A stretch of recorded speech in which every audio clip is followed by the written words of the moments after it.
Buenos días. El evento comenzará en unos minutos. Good morning. We'll get started in just a few minutes. If you need interpreting, you can use the devices that we're offering next to the front door. Thank you.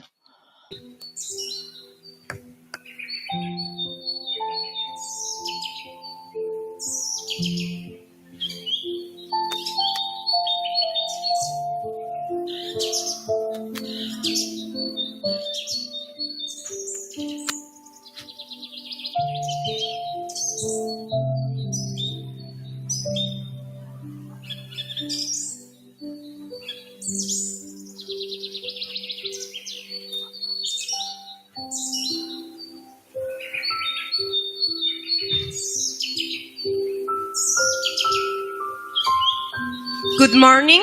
The event will start in a few minutes. If anybody needs translation, we have devices outside of the pavilion. Thank you.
Bueno, muy buenos días con todos. Creo que vamos a iniciar ahora. Good morning. We'll get started soon. Welcome to our CAF Pavilion. This is a space for Latin America and the Caribbean. We have different side events here and talks and different ecosystems that we want to connect. My name is Mauricio Velázquez. I'm a biologist. I work in CAF. I've been working for the past 16 years. And my task here today is to lead the implementation of these ecosystems, of strategic ecosystems. There was a talk yesterday that we had here around this approach that we want to work on. There's a lot of content on the website and we invite you to visit it. But of course, one of the main ecosystems that we want to discuss is the Patagonian region. Patagonia is an ecosystem that we find fascinating. Unfortunately, I haven't been there yet, and hopefully I'll be able to visit this region in the next few months. And I'm sure that I'll ask for tips and recommendations to a lot of you here today. Unfortunately, there are a few sound issues on the floor, so the interpreters are struggling a bit with the sound. So I'd like to welcome everyone here today to the session. And as I said, this pavilion is your home. The Patagonian region is a very relevant ecosystem. We could go on and on for hours about this ecosystem and how diverse its biodiversity is and its local communities, both in Argentina and Chile, the strategic potential of these resources, things that went well, and the experiences that I'm sure we will hear about, and what challenges we face. We would like to share some of these challenges with you, and the main purpose of this meeting, of this event, is that you learn about the work that CAF is doing to support these conservation targets and the sustainable use of resources of this beautiful ecosystem. Throughout this event, we will also we'll be talking about innovative financial instruments. We have Patagonia Sur, one of the representatives. Patagonia Azul, this is the organization that's being represented here today. We also have the foundation of Fondo Naturaleza Chile. We also have Corina Lehmann, representative of the Ministry of Foreign Affairs from Argentina. And hopefully we'll have a very fruitful debate. We'll have a panel that will be moderated here. And of course, there are always relevant topics that we want to highlight. Hopefully we will be able to reach a few agreements. Okay, so what will happen to this ecosystem for CAF? How can CAF, the Development Bank of Latin America and the Caribbean, become one of the main stakeholders, or one of the multiple stakeholders that take part in this region, together with the institutions of each one of the countries? How can it penetrate this region? And I think this is very relevant to all of us, and that's why we have this forum here today. Hopefully we can learn from one another. We'd like to begin by sharing a few words from one of our guest speakers, Pablo Belen, former Minister of the Environment for Chile.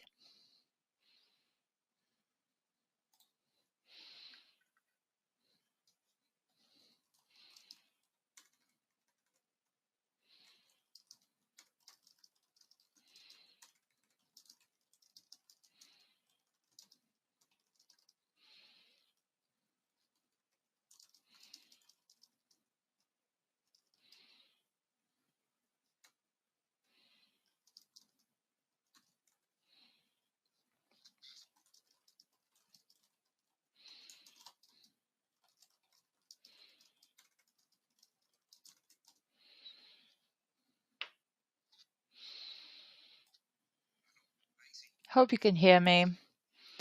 Good morning, everyone. Let's try to keep up with the time, okay? But to begin with, I'd like to thank Mauricio for his introduction, for this invitation. And I'd like to extend my congratulations to the team here. CAF has organized one of the greatest pavilions I've seen. And there are lots of activities under this program as well. So once again, congratulations. I have a little presentation here today, and I was invited by CAF, by the team that Mauricio leads. So I can share with you some of the key elements that are related to this roadmap that CAF has to achieve the conservation of Patagonia, particularly in what CAF defines as strategic ecosystems. Within that design and that logic, I think that CAF has had a very good experience throughout time, and how multiple roadmaps are being designed. There are no slides behind me, so I'll keep stalling. But of course, I will share with you some relevant topics. Once again, we're talking about the roadmap that is still undergoing current design. It has to do with compiling information that exists and how it can be processed, and how can we decide exactly which are the main pillars for CAF when it comes to contributing to the conservation of Patagonia. So I'd like to share with you that this roadmap, in my opinion, has three main goals. And this is on the second slide. Hopefully you can see it.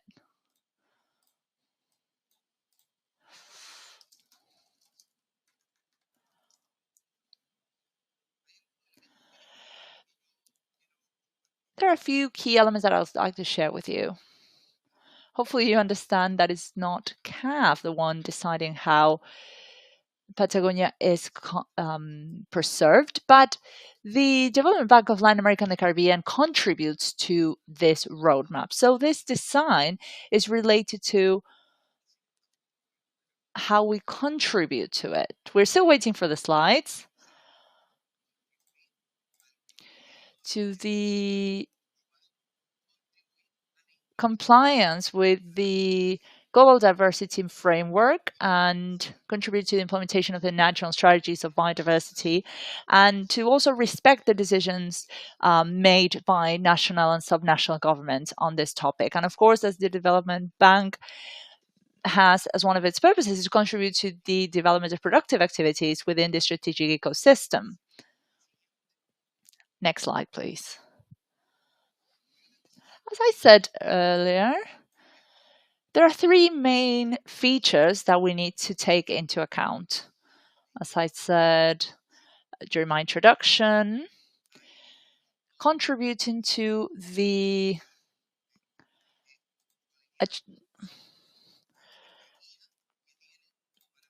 realization of these goals. I think that this development bank has been a pioneer in the realization of these targets. As I said, secondly, a roadmap that serves as guidance between the intervention and involvement of CAF, taking into account and in line with the decisions and measures taken by national governments. That's why we talked about the National Strategy of Conservation of Biodiversity in Chile, the Biodiversity Conservation Strategy in Argentina as main frameworks that, of course, guide other countries and also institutions like CAF when it comes to intervening and involving and becoming involved in these processes. Of course, these are national strategies, but the subnational government policies and strategies are also part of this design. And of course, lastly, we have to take into account the guidelines issued by CAF. You can find this information on their official website, which incentives around the involvement of CAF exist whenever Patagonia is referred to as a key ecosystem in this strategic strategy, in these strategic ecosystems. I believe that there is something truly important that we need to take into account, and I'm sure that Mauricio's team will have quite a difficult task to undertake, and this is how CAF decides or determines that these are strategic ecosystems and how they want to be involved with these ecosystems. Of course, there are different dynamics within these ecosystems. And we're talking about Patagonia here. And of course, the territory is shared both by Chile and Argentina. Of course, it's quite an extensive territory, and it is recognized as a strategic ecosystem that goes beyond protected areas or reserved areas. So this is an ecosystem that is recognized as a much greater territory than those strategic ecosystems that CAF has referred to beforehand.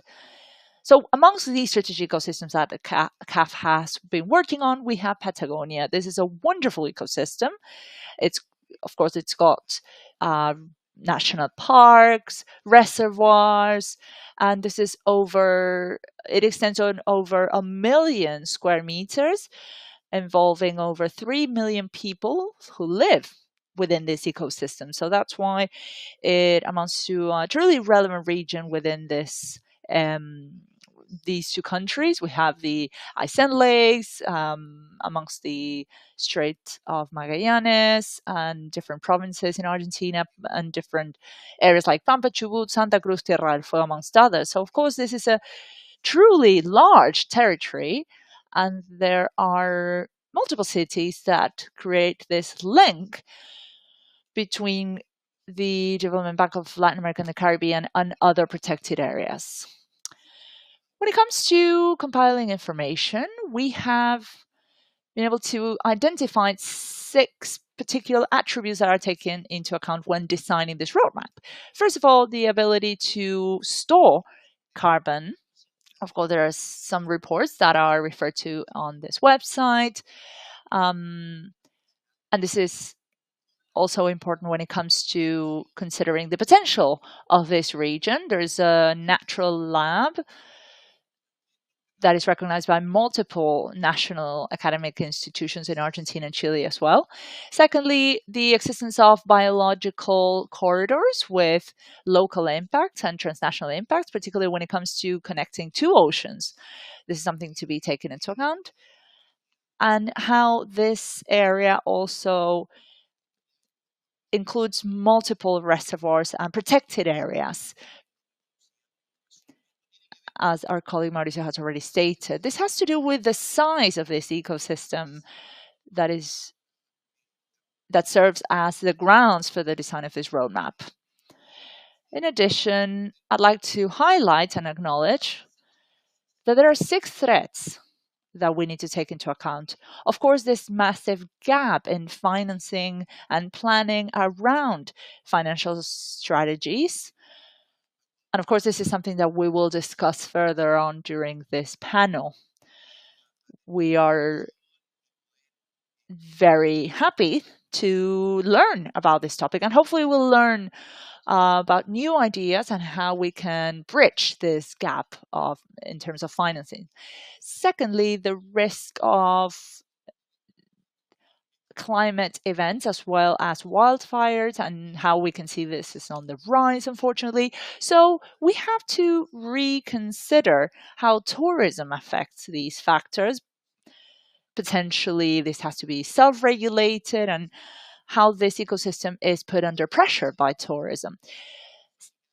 Next, we have the existence and action of exotic species that are invading this area, and of course, governability. And how we have here, of course, the Ministry of Foreign Affairs and International Trade and Worship from Argentina, and hopefully we can talk about public policies and transnational issues and how the governance sometimes is struggle around these topics. And of course, there are specific geopolitical decisions that have to be taken, and these transnational biological corridors sometimes are a matter of dispute. And lastly, Mauricio, I'd like to share with you 4 main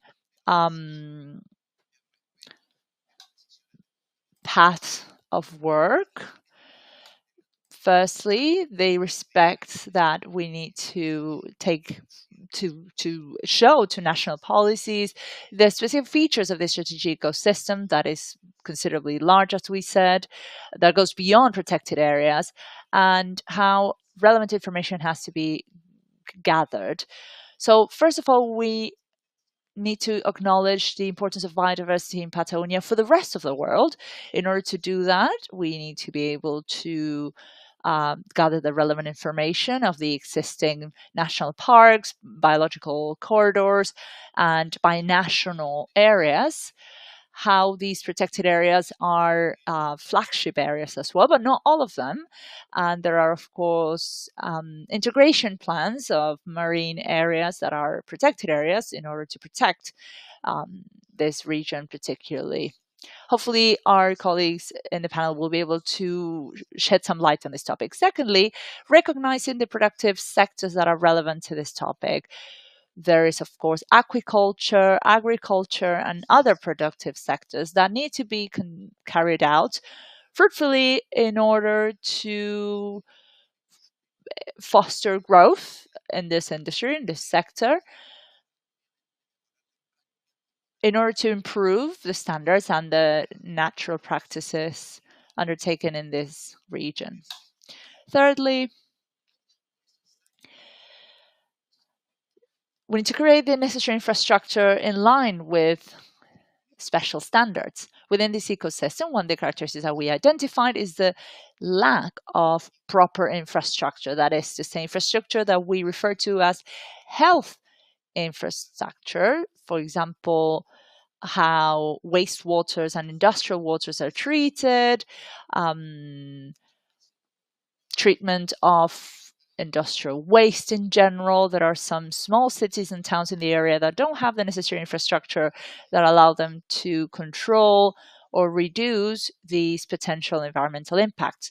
In line with this logic, when we talk about infrastructure, we also need to refer to the infrastructure of the multimodal connectivity. So ports infrastructure, road infrastructure, potentially airport infrastructure, in order to develop this strategic ecosystem. And by defining this as a strategic ecosystem, of course, hopefully we will have in mind the need to design this infrastructure, taking into account the special standards that safeguard this landscape and the biodiversity present in this area. And as a fourth tier of this analysis, we need to take into account the quality of life and development of cities. Once again, bridging or reducing the gaps in infrastructure when it comes to public health, for example, or public services, and how these elements can be integrated at a territorial level. Sometimes urban planning is lacking not only in one of the countries, but perhaps this is also reflected across the Andean mountain range. So this ecosystem, as we said, is strategic in the development of the plans that CAF has. In a nutshell, this is a plan that I believe that is fundamental, and hopefully CAF will be able to contribute with different countries in order to identify its action by acknowledging these ecosystems that are quite varied, as you can see within our continent.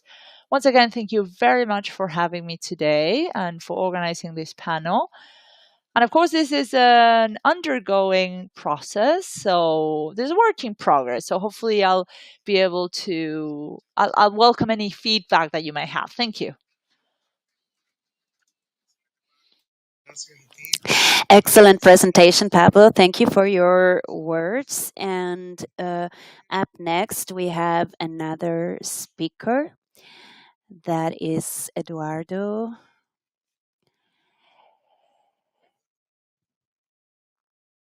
Please.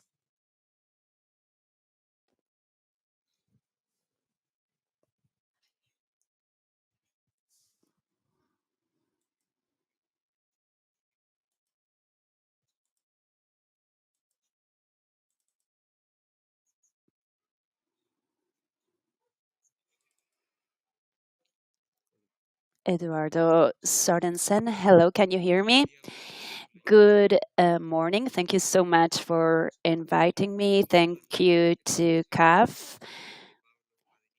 Congratulations, as Pablo Badenier said, the pavilion looks great. I will announce today a flagship project for us. It is Patagonia Azul on biodiversity credits in Patagonia.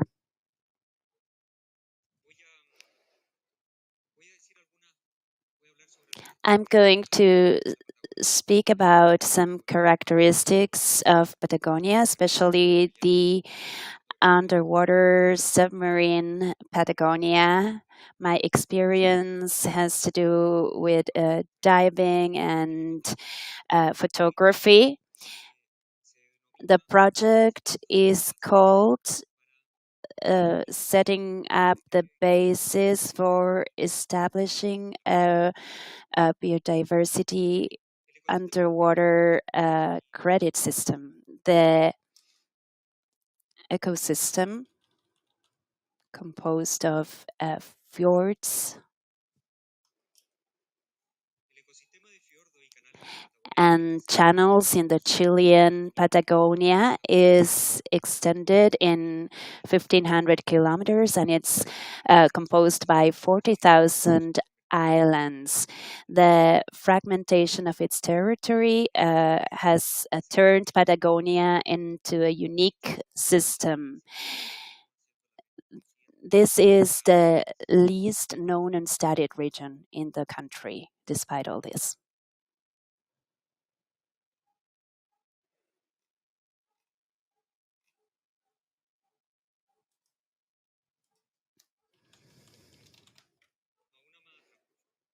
I have to go back one slide, please. One more. Thank you. The extreme weather conditions, complex conditions for sailing, and lack of proper infrastructure have made it difficult for scientific research in Patagonia.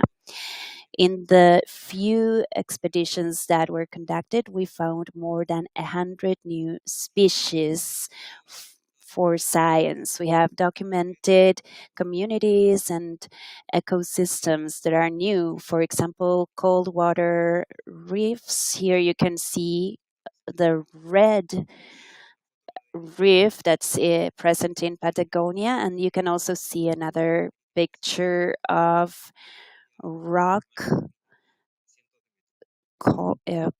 reefs that you can see, or corals. In these southern channels, we have these organisms that play a very important ecological role because they provide shelter and food for a variety of fish, and they ensure food security for shore communities.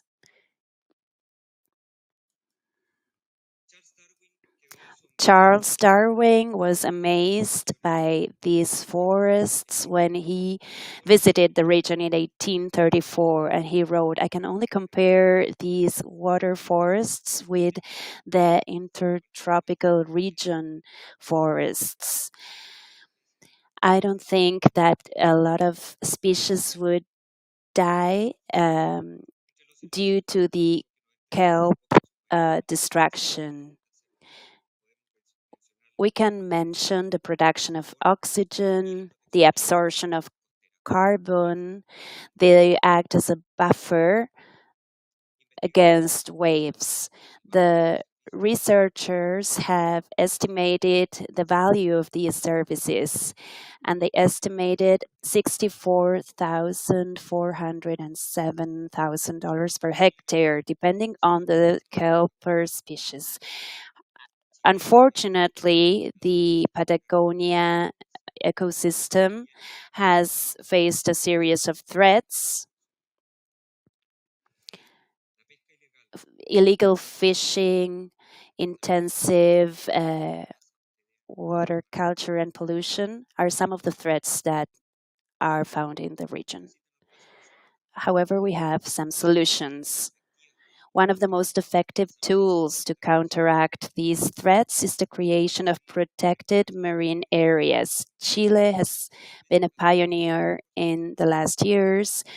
43% of its exclusive economic zone has some degree of protection. In the picture, you can see some images of the water parks. Despite these efforts, Chile has some challenges ahead: the lack of financial resources. Most of the protected marine areas don't have any management plans or resources for their management, monitoring, and surveillance. However, we need to come up with innovative mechanisms that can turn Chile's commitment into tangible and concrete actions. The participation of the private sector is paramount. Pitipalena, in Higüey, in the location of Raúl Marín Balmaceda. We have a representative of this area. This will be the place where Patagonia Azul Foundation, together with the support of CAF, they will work with the local community to set the basis for the first biodiversity credit program in Chile.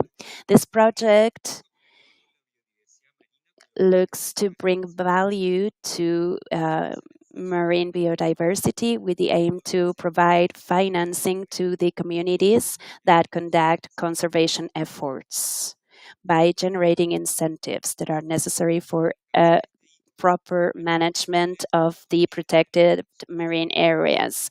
By reaching this milestone, Chile will lead the protection of marine biodiversity and will set a precedent towards the transition into a new paradigm. Thank you very much. Now we'll share a video with you where you can see the concept explained with more depth. Thank you.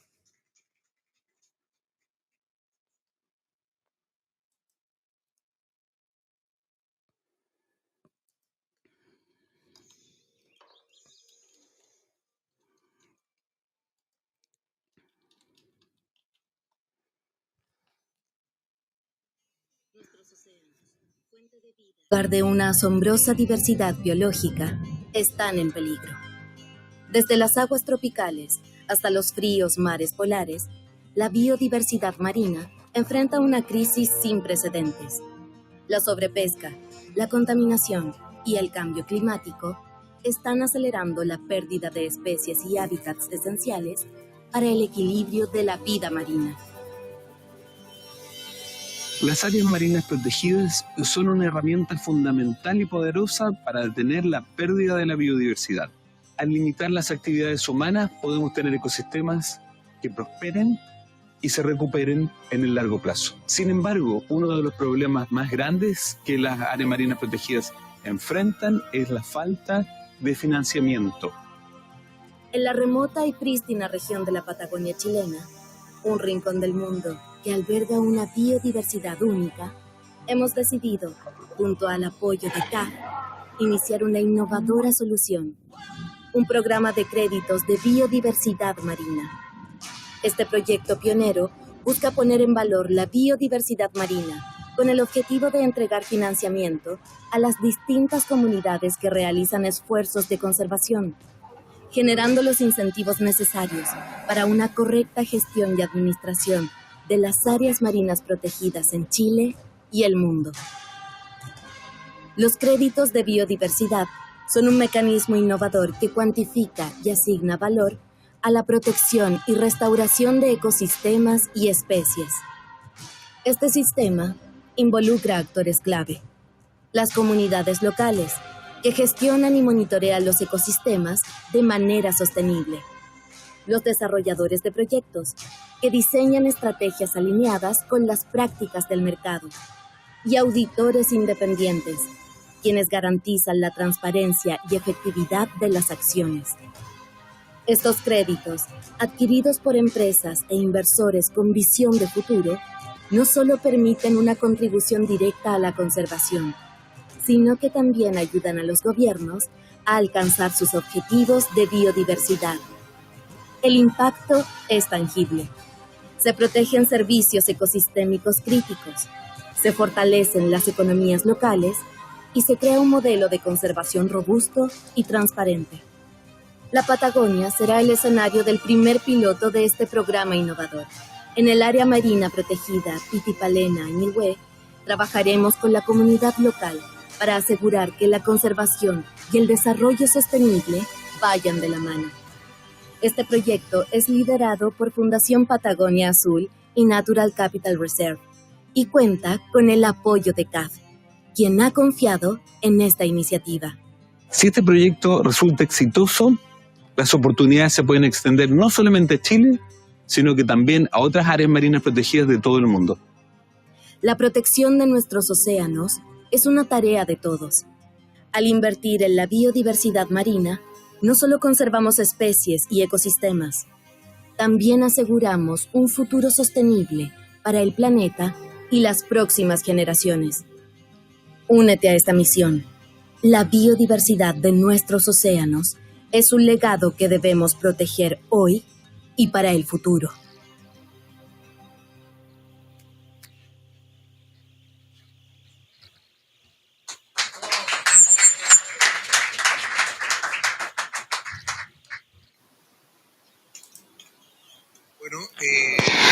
All right.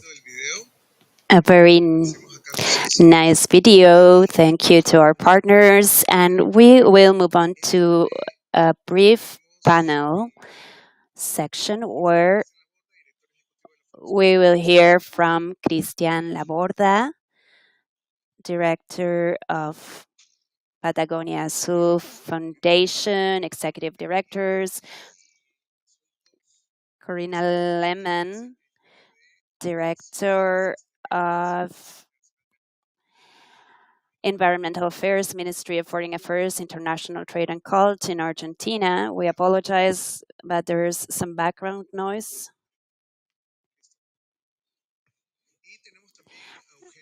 And here with us is Eugenio Rengifo, Executive Director, Fondo Naturaleza Chile. Thank you very much.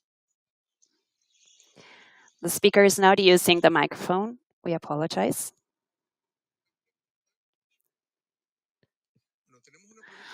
So we have a question that is for everyone.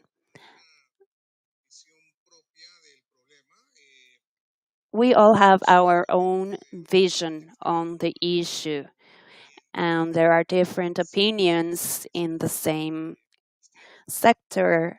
We always have different opinions, but we would like to know, what do you think is the main challenge in Patagonia? And in your opinion, how could this be financed in terms of conservation of Patagonia environments? If you could give us your answers in about 3 minutes each, we would appreciate it. Thank you, Mauricio. Good morning, everyone. Thank you for having me. I think Pablo's presentation and the video Eduardo prepared are a fundamental basis to understand what our problem is. We have the international challenges. We have the CBD, the 30 by 30 effort, and then we have internal challenges that have to do with different priorities in terms of health and education. Therefore, if we keep thinking that the traditional mechanisms will solve the problem, we have to escape that opinion, that vision, and what we have to do is break barriers and do what we are doing today. When we started this journey, we didn't know anything about CAF, about other stakeholders, but now we are getting here, we are arriving at this to this point where other people are participating. And then we can also put communities at the core of everything as key stakeholders in this project. So this is my starting point, Mauricio. Thank you. Corina, please. Can you all hear me? Good morning, everyone. Thank you for having me, for inviting me as representative of the public sector. I think that the challenge has to do with making stakeholders speak to each other, the public, the private sector, communities, academia. We need to work together. And this is even a greater challenge, and this is why I'm here, when we want to come up with international projects that is involving more than one state.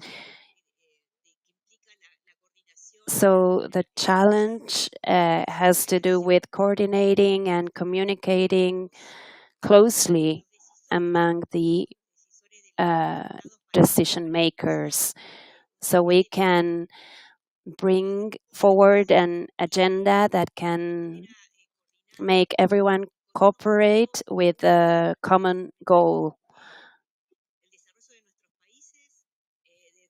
That's the development of our countries in a sustainable manner. Sustainable development in its 3 dimensions: economic, social, and environmental. So I think the challenge has to do with working together. That's the main challenge. Then we can add stakeholders and fine-tune it, but it has to do with the political decision of working together. Eugenio, can you now share your opinion? Well, first of all, thank you, CAF, for bringing our fund here, Fondo Naturaleza. Thank you for having us, for giving us the opportunity of sharing what we've been working on throughout 4 governments. And this is part of my answer.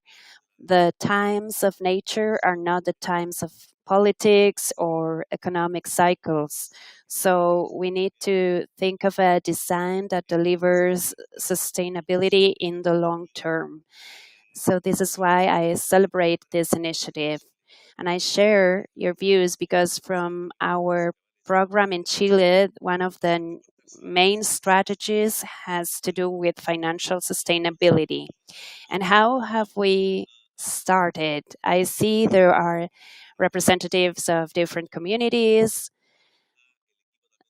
We have the team of Juan Fernandez, Marcelo Rossi, Julio Chamorro are here, the president of the local organization of Juan Fernandez.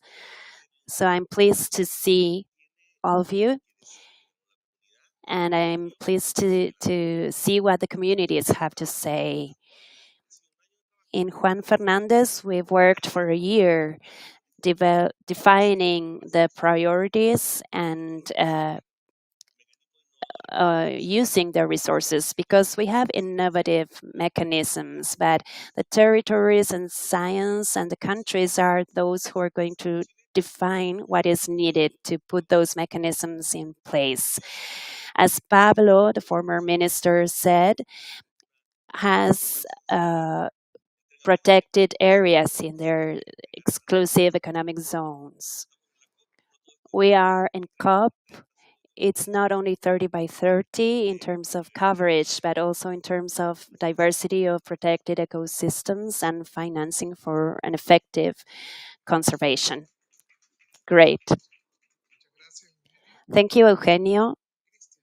Christian, we wanted to ask you, considering your experience with Patagonia Azul, what opportunities for financing of marine biodiversity are there for different stakeholders? And what would those critical points be in which you want to focus for the next 2 or 3 years, in the midterm, I would say? Yes, Mauricio. I think that it's good to say something. Not only the end goal is important, but the whole process is important. I'm a fan of Bielsa, the former coach of Chile. And my friend Max Beja is not here, but he's in another forum where he's working on other important issues. But in this journey, as to how can we can advance towards protecting this wonderful territory, and I hope, Mauricio, you can visit it soon. I know the president Cambia was there, and he was visiting the wildfire areas. So we've always worked in conservation. We've helped different states. I was also working with the Ministry of Foreign Affairs in ocean issues, and we always found the challenge of, okay, we have the efforts, but how can we manage them? How are we going to get to comply with the conservation goals? And the multilateral efforts are not that bad. We have fishing subsidies, we have the CBD global framework, but then we have the financing issue. And I would also like to introduce you to Ignacio, Mike, my other colleagues, Jano, Marco. With Ignacio and Max, we started working on looking for projects that can account for this. We work with carbon bonds, Red Plus, etc. And we came across National Capital, Reset, and other actors. But we need to economic value to all this. This is one of the main elements of this project, valuing biodiversity economically. So that is one of the fundamental elements. And we have to be innovative in this aspect. As we have the CO2 carbon unit and mitigation, we also need to work on the biodiversity unit. So not only is it innovative, but it tries to get to a paradigm shift. Traditional mechanisms are not enough. If we keep doing the same thing with these scarce resources, and if we don't incorporate the private sector that is eager to also participate, we're not going to get to those, or we're not going to meet those goals. 2030 is right around the corner. So this COP will have to work a lot on those indicators and how this is going to be implemented with a just transition, of course, with different differential responsibility principles, etc. But we need that economic value with long-term tools, and this is very important for communities as well, because the state projects or NGO projects will not last forever, and then we have frustration from other actors that are there. As the video was saying, there's a basic mechanism, but who are those actors? So it's not that we have to offer a project to the community. It's about building a project with the community and with the investors, the governments at all levels, municipal level. Those are the ones that have the basic responsibilities. We also have to bring in the regional governments and national governments, of course. It's not a silver bullet, I don't think so, but it's a shift of paradigm, and we want to have it for the long run. And it also entails direct income for the communities. I'm also announcing that together with CAF, we will organize an event in the Chile Pavilion at 11 a.m. We want to deep dive in Eduardo's terms in the financial projects. You are all invited here to Chile's Pavilion at 11 a.m. Thank you, Mauricio. We will be there. Thank you. Corina, please, you mentioned something that was really interesting. The commitment towards working together to bring about solutions. How are the Argentinian and Chilean authorities working to integrate these actions to ensure the long run of the natural Patagonian environments? Well, first of all, I want to say that, in my opinion, our relationship with Chile is very important if we compare it with the rest of our neighboring countries, at least in environmental matters. Chile is the only country with which we have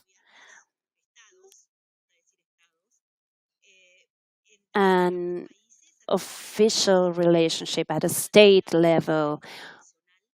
We have an international environmental relationship through the Subcommission for the Environment between Chile and Argentina. This is the result of an agreement that was signed in 1991. This was a package of agreements that were signed in terms of integration. It was a decade to think of adding and uniting, not dividing, for the border, for the Andes to unite us and not divide us. That was the change of mindset that we introduced in the 90s that came out of the agreement that was signed. One of those international cooperation agreements sets or establishes the change of vision of the Chilean and Argentinian authorities. So, since the creation of this subcommission that's presided over by the Ministries of Foreign Affairs, I preside over this commission together with my colleague from Chile. We've already held 18 meetings so far. And we already gathered some milestones and some actions that I think are very worth mentioning with regard to the project that you are presenting here. And they have to do with the long-term work, the work we've done in terms of relevant topics, in the concern for communities, municipalities, groups. I will talk about Patagonia specifically because the subcommission has focused their efforts in Patagonia a lot. And this also looks at fauna, flora, biodiversity, ecosystems. I give you this example because I was part of this when I was an officer back in 2008. And we brought topics that are discussed in border committees. Those are other important tool that was later on replicated in other countries, for example, in Uruguay, Paraguay, and Bolivia. But they work so well. We work very well in Chile and Argentina. Of course, we have a lot of problems. Sometimes we complain that everything's slow, that we don't have solutions. But locally, concrete issues are brought up, and once they are put forward at a national level, they have they have an attention. One was the deterioration of native forests in the southern Patagonia region that were affected by a specific species. This is a very specific topic that was discussed in a locality, in a local community.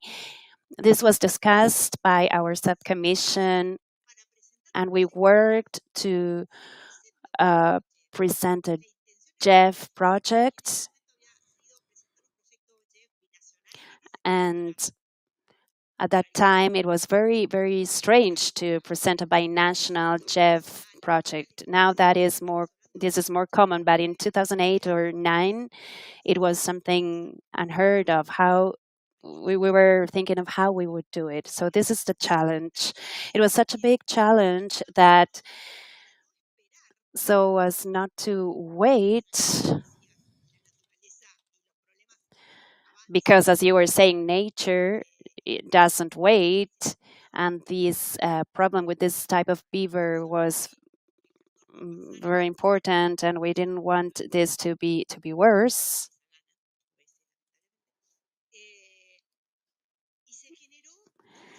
A binational project was designed, and because of the procedures and rules Jeff had, it was not possible to submit it at that time. But from there, we came up with the idea of presenting a mirror project. It's like a similar or like exactly the same project in terms of the objectives and planning, but each project has its own legal requirements and signatures, but we work in parallel. And now the challenge we had that was presented by those who are working in the project in the province and in the national parks, we came up with the need of presenting a new JEF project. And this is something that came out after the meeting we had 3 months ago. The idea is to keep working in the second part of the project and try to present a binational project, because this is something Jeff is fostering or promoting, so we can continue implementing this.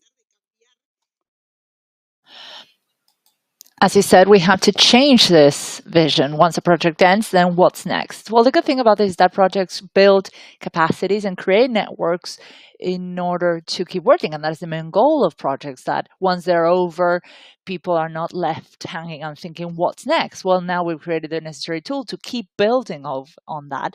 And that's what I believe we've done. We've created the tools that allows us to keep moving forward. And in order to do that, we need to work together. And of course, financing is fundamental to this end, because of course we can't actually attain our goals unless financing is granted, particularly when it comes to biodiversity.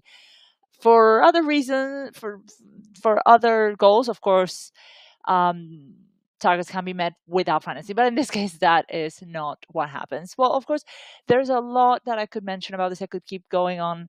But for example, national parks, there are parks that were created as a result of the work of the subcommission. The goal that the work that the subcommission did was to enable the decision-making stakeholders to have the capacity to take into account what the grassroots work had proposed. Thank you.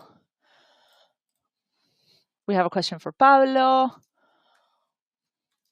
When it comes to innovative financial mechanisms, this is a question for you, Eugenio. When it comes to innovative financial instruments, what does Fondo Naturaleza Chile would like to focus on, or what is Fondo Naturaleza Chile focusing on at the moment? And of course, I follow you on social media, and I see that you've had a lot of presence around Canada. So what are the kind of opportunities that you're seeking for your region? Thank you so much, Mauricio, for this question. Well, let's begin with, this fund is a financial instrument in itself, as a conservation trust that has been working for over 30 years in a region and around the world. And this is similar to the fund in Costa Rica, that in 30 years they've been able to foster great transformation thanks to a long-term endowment and through this instrumental financial mechanisms like bonds and installment payments. It's a pool of tools that we all share within environmental funds, together with the governance issues that we want to tackle. In Chile, given that this fund was created amongst social turmoil, there was a particular interest in taking a breath and allowing for all these sectors to be articulated with one another. There are 4 women, 3 men involved, 2 indigenous people, people representing the world of finance, scientists and conservation representatives as well make up this group. And once the definite steering committee is defined, then a few more members will take part in order to represent this territory as a whole. So to begin with, I would like to state that this is something I wanted to reinforce. This fund is a financial instrument in itself. In Ecuador, this is something that also exists in Mexico and Ecuador. We know that these topics around islands and ocean presence has made the most of these endowments. When it comes to Galapagos, this is what we're talking about. And in Chile, we were in close connection with the Ministry of, with the Treasury Department. And particularly, we've learned about interesting experiences in Europe and how the Treasury is involved in these kind of projects, how the public accounts are involved in the endowment of financial instruments. We first need to understand where our wealth resides and what allows our wealth to grow or to become degraded. So this is a bit of an exercise that we carried out. So I would also like to thank the French government and this network. And we had our colleague here, Julio, that attended this meeting with the American Regional Fund, and they used the different parameters to move resources for the conservation of coral reefs in Honduras, Mexico, Guatemala, and Belize. And of course, this is quite a big structure of governance and resource allocation in order to reach several communities and to enable the conservation of these species. So I believe that this is a fund that is a bit of a pivot, is an axis that can use to maintain these mechanisms. And at the end of the day, it is the commitments taken by the Chilean governments that define our challenges, and the communities decide which are the priorities that need to be undertaken. So that is our main role. Of course, we know there are a lot of sectors that would like to participate, for example, the private sector. And this is why being here today is a huge privilege for me. And we know that CAF has only been recently involved in Chile. And there's a wonderful group that we have gathered here today. And it's great to see so many people involved. So thank you very much for your involvement and for this opportunity. I'd like to thank each one of our panelists here today for your wonderful comments and feedback. And I'd like to welcome everyone to talk about how this strategy is designed in order to create the roadmap for strategic instruments for Patagonia. And hopefully we can make the most of your experiences. Thank you very much.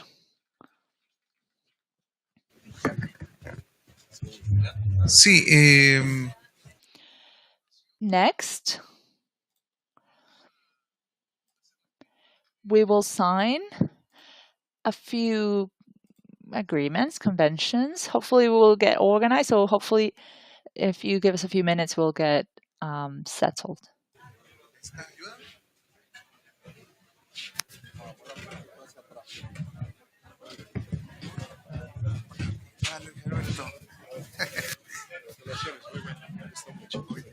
Se me fue la...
Aló, aló.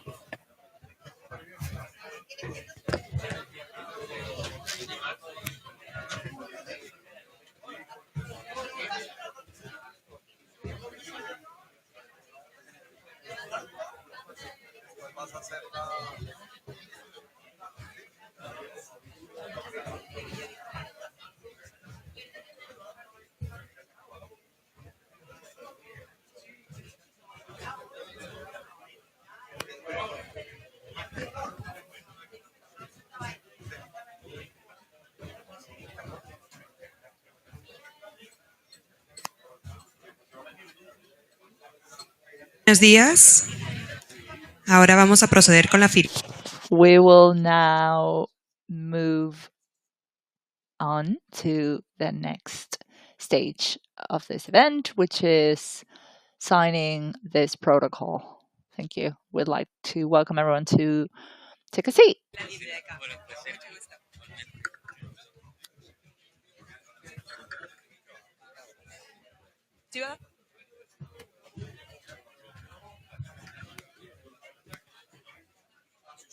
Listo.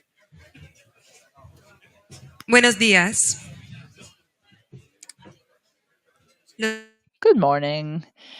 We'd like to kindly ask you to take a seat so we can proceed.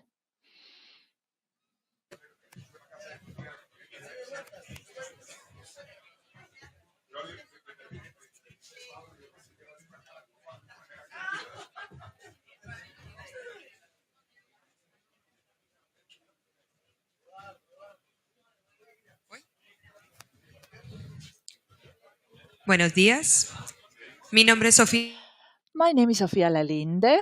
On behalf of CAF, the Development Bank of Latin America and the Caribbean, it is a pleasure for me to welcome you to this protocol act to sign this inaugural project of credit programs and program for credit and biodiversity, marine biodiversity of Chilean Patagonian region. This declaration is creating a framework around the technical cooperation between CAF and the Foundation Patagonia Azul in September 2024. And the main goal is to create an institutional architecture to set the foundations for a credit program of marine biodiversity in Chile. Hopefully, this project will benefit local communities, association of local fishing communities, conservation organizations, and the Chilean government. They will receive the support of the preservation of biodiversity of marine life in the creation of new opportunities, both economic and sustainable, for the region. We would like to welcome the executive president of Foundation Patagonia Azul, Christian Laborda.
Muchísimas gracias a todos. Ahora vamos a proceder con la segunda firma.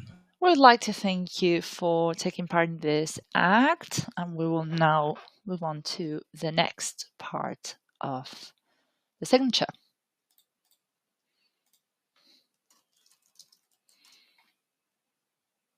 And if you please take a seat.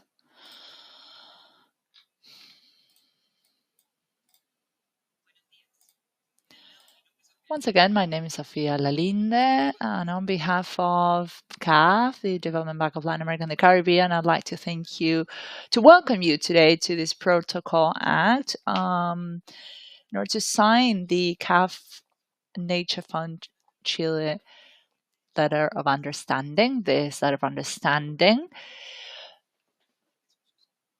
will support the Ministry of Environment and the development of management instruments in order to enforce and protect the coastal marine region, and particularly when it comes to the protection of the Piti-Palenañez. And the main goal here is to enforce an effective management from the institution and to create proper communications between these institutions and to foster the sustainable management of our marine life.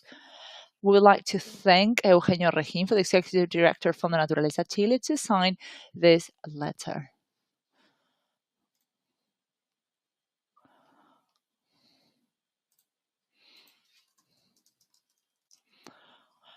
We would like to take a picture next.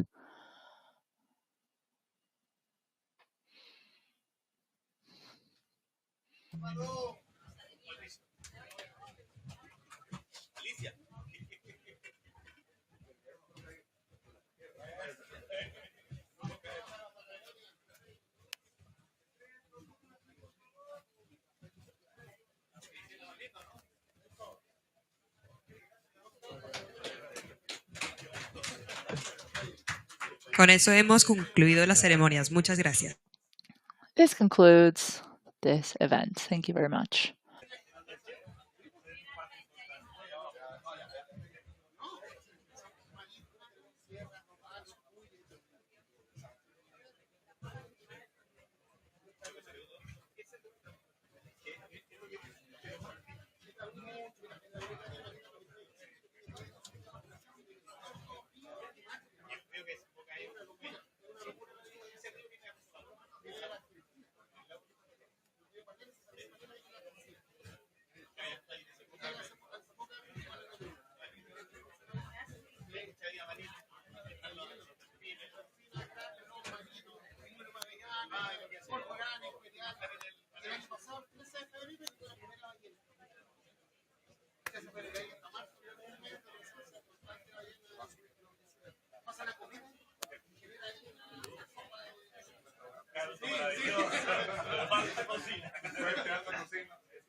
¿Están apagados?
Buenos días. Estaremos empezando el próximo evento en unos minutos. Por favor, tomen sus asientos. Gracias. Good morning. We will start the following event in a few minutes. Please have a seat. Thank you.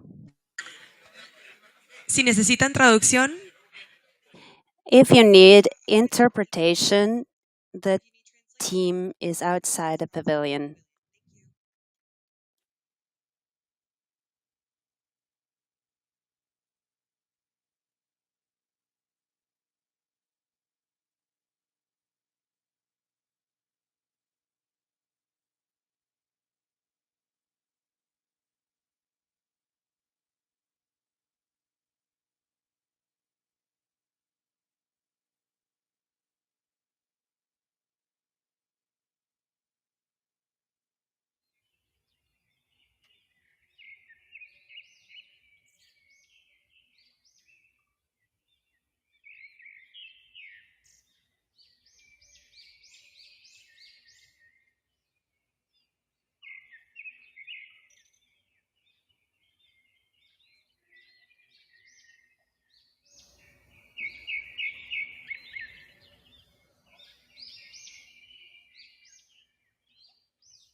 ¿Tú tienes tu papelito aquí? Préstame un ratito porque tengo... No, tenía los papeles acá.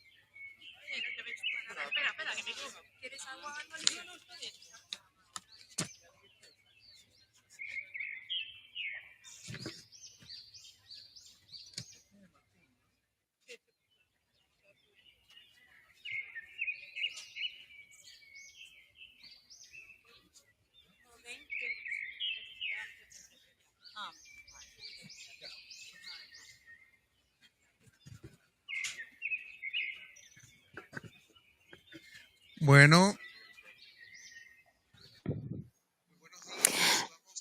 Good afternoon. We are going to get started, so please have a seat.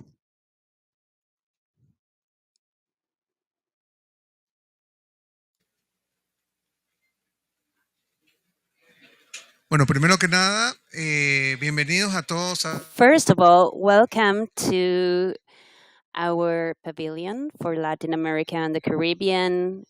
We are pleased to have you all here from different countries, and we will get started with our next event on one of the strategic ecosystems. That's the favorite ecosystem here in Colombia, and it has to do with moorlands.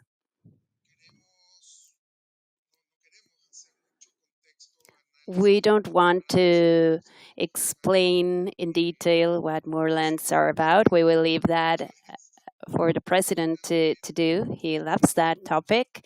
And we are also going to welcome our colleague from the New York Botanical Garden, Mauricio Diaz Granado, and we will also welcome different actors that lead in their fields in terms of climate action in the moorlands for restoration.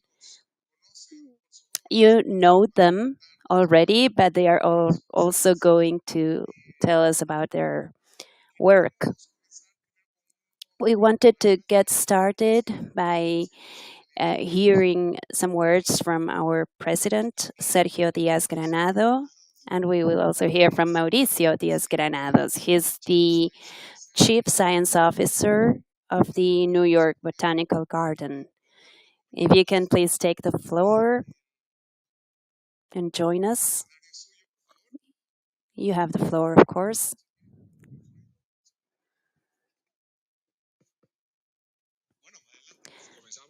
So we can start. So first of all, I want to say hi to my relative here.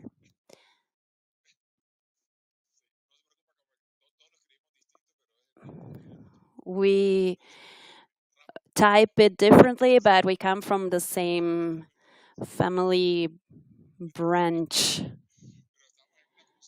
But I wanted to say it's an honor to share the floor with Mauricio. You know him very well. He's one of the most prominent scientists in Colombia, and his work in the botanical garden gave us high hopes. Mauricio, I wanted to go back in time and explain why we are here. I want to go back 3 years. When I took over the presidency of the bank, we prepared a document so the countries could allocate more resources into the bank. We were still coming out of the pandemic, or we were still going through the pandemic, and we were trying to figure out how we would recover in the region. But we wanted to also discuss the challenges beyond the pandemic, considering the climate crisis and the digital challenges.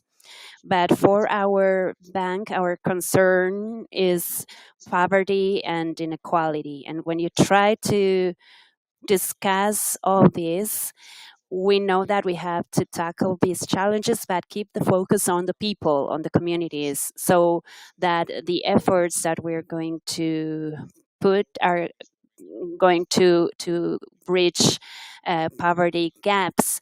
So this document allows us to bet on our size from here to 2030, 32, 33.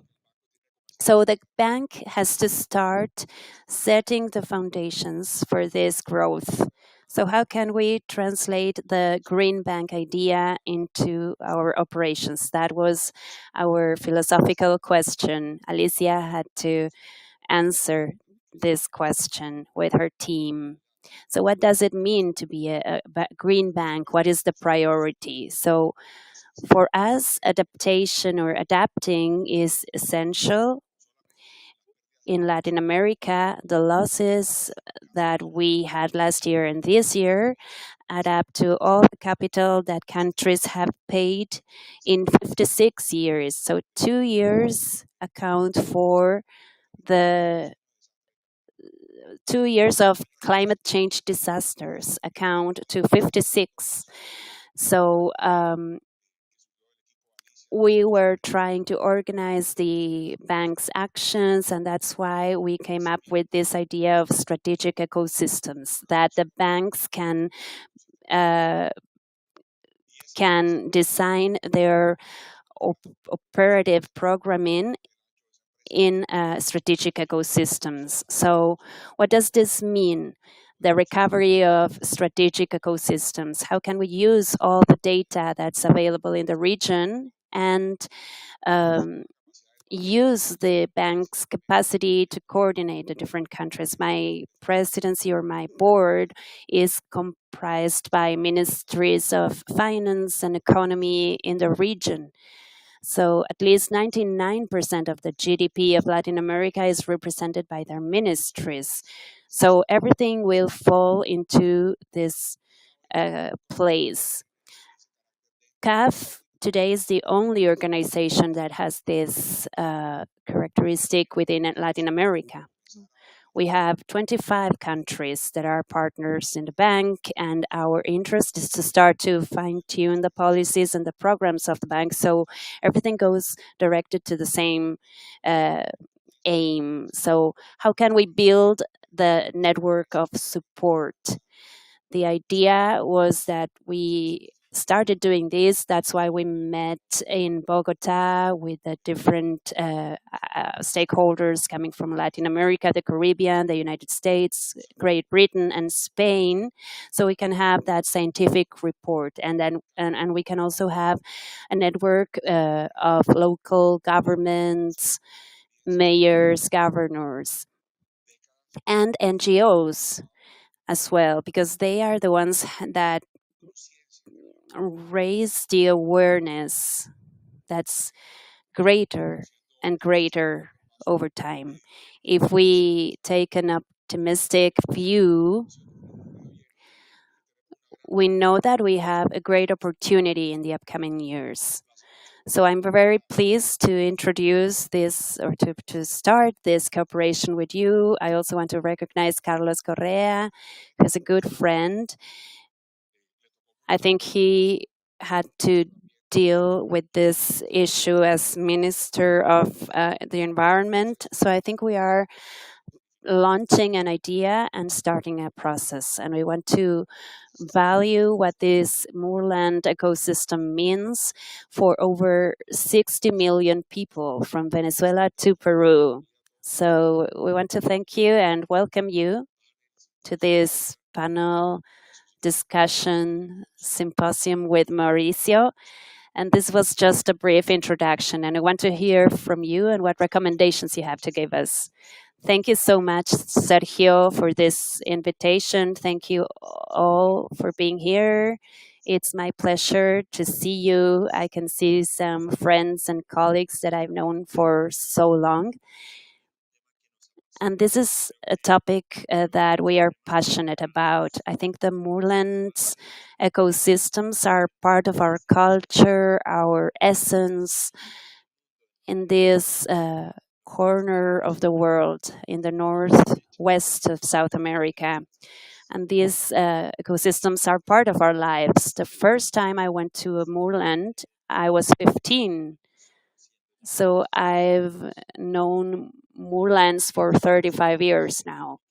For 10 to 15 years, I explored them as a walker, as explorer, as ecotourism guide. I went in many moorlands so I could find new routes. I was one of the pioneers in organizing some expeditions. I walked from Bogota to Villavicencio, crossing the Chingasa moorland. And at some point, that was not possible because of violence reasons. I went to the Nevados Park, to Sierra Nevada. I organized 3 ecotourism groups. And finally, I learned that my passion was nature, and I became a scientist, a botanic. I became an expert in moorlands. And in 2005, I was in Cambridge identifying different plant species during a stay there. And I came across frailejones, and I had seen many, but I thought that they had been studied. I asked my colleagues to send me some documents so I could identify them, and they told me that there were no documents on them. The latest or key had been published by Alan Smith in 1933. So there were only 30 species, and there was no way to know what the species were at that moment. So from then, I became an expert in frailejones. I studied them. I studied their taxonomy, ecology, distribution, impact on. I then worked in the chemistry of frailejones. I worked in their morphology, community processes. I worked on different projects. I published different papers on how to use drones to characterize frailejones and moorlands with artificial intelligence. I would love to keep working on this. We have the technology available to monitor moorlands by using drones and AI. We still need to use that technology so our parks and rangers can use them and have access to that technology. Before coming here 15 minutes ago, I got an email.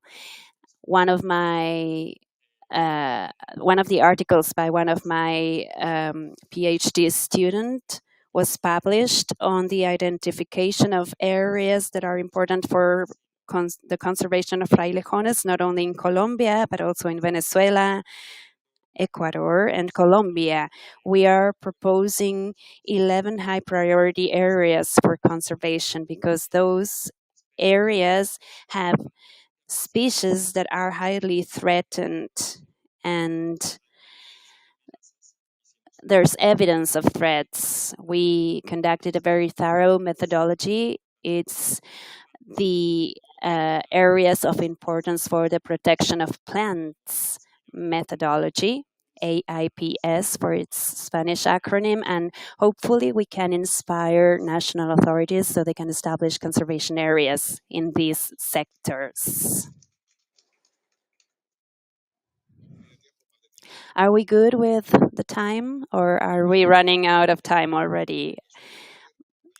So thank you, Mauricio. We had a panel yesterday that had to do with what we did in Bogota, in El Chico. And one of the conclusions we came up with was the low presence of Latin American scientists in the IPCC. And a comment was about how the recommendations could not be or may not be capturing the need of Latin America and the Caribbean. And another recommendation was the need to have more fellows and how we can go from passion to practice, right? And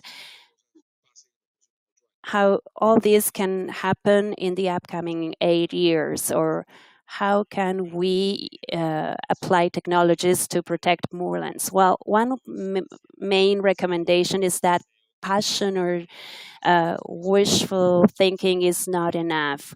We need to know how to do it. Many times with our intention, we can do more harm, because if we don't know how to do things, for example, if we restore moorlands and we move frailejones from one place to the other, we can transfer pests and we are causing more harm than bringing solution. The same happens with restoration. How can we avoid greenwashing? We need to know what species to use, how to do it, how we can protect and preserve and recover biodiversity there. And the only way to do it is with scientific evidence. Well, it's not the only way, but it's a really effective way. Of course, traditional knowledge is very important. We have to value traditional knowledge, and many times this brings us the solutions. But in many other occasions, the scientific knowledge can allow us to generate data that we can monitor in the long run. Otherwise, we can use our resources badly. And from CAF, you're promoting green actions, and we have to make sure that these actions are effective in the long run. That is why I think an alliance with science is paramount. With institutions such as the Botanical Garden in New York, we are in charge of dealing with science. And this information has to be at the disposal of the decision makers and organizations like yours. So the best decisions can be made. This is a great recommendation for us. Alicia, she's the master of ceremonies. I don't know, Alicia or Mauricio, would you like to ask him something else? Or do we have more time to keep talking? Well, I think the key has to do with that. How can we bring the development banks into the picture of green financing? How can we evaluate or assess that what we are doing impacted development? We have a new management office that we've developed in the last 2 years.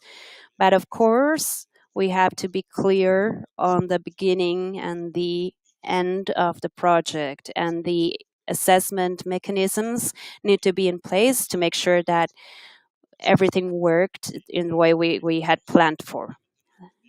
Of course, we are present in a conference on biodiversity, and we are going through a crisis of loss of biodiversity. However, we don't know what biodiversity we have. We are far from knowing what biodiversity we have in the country.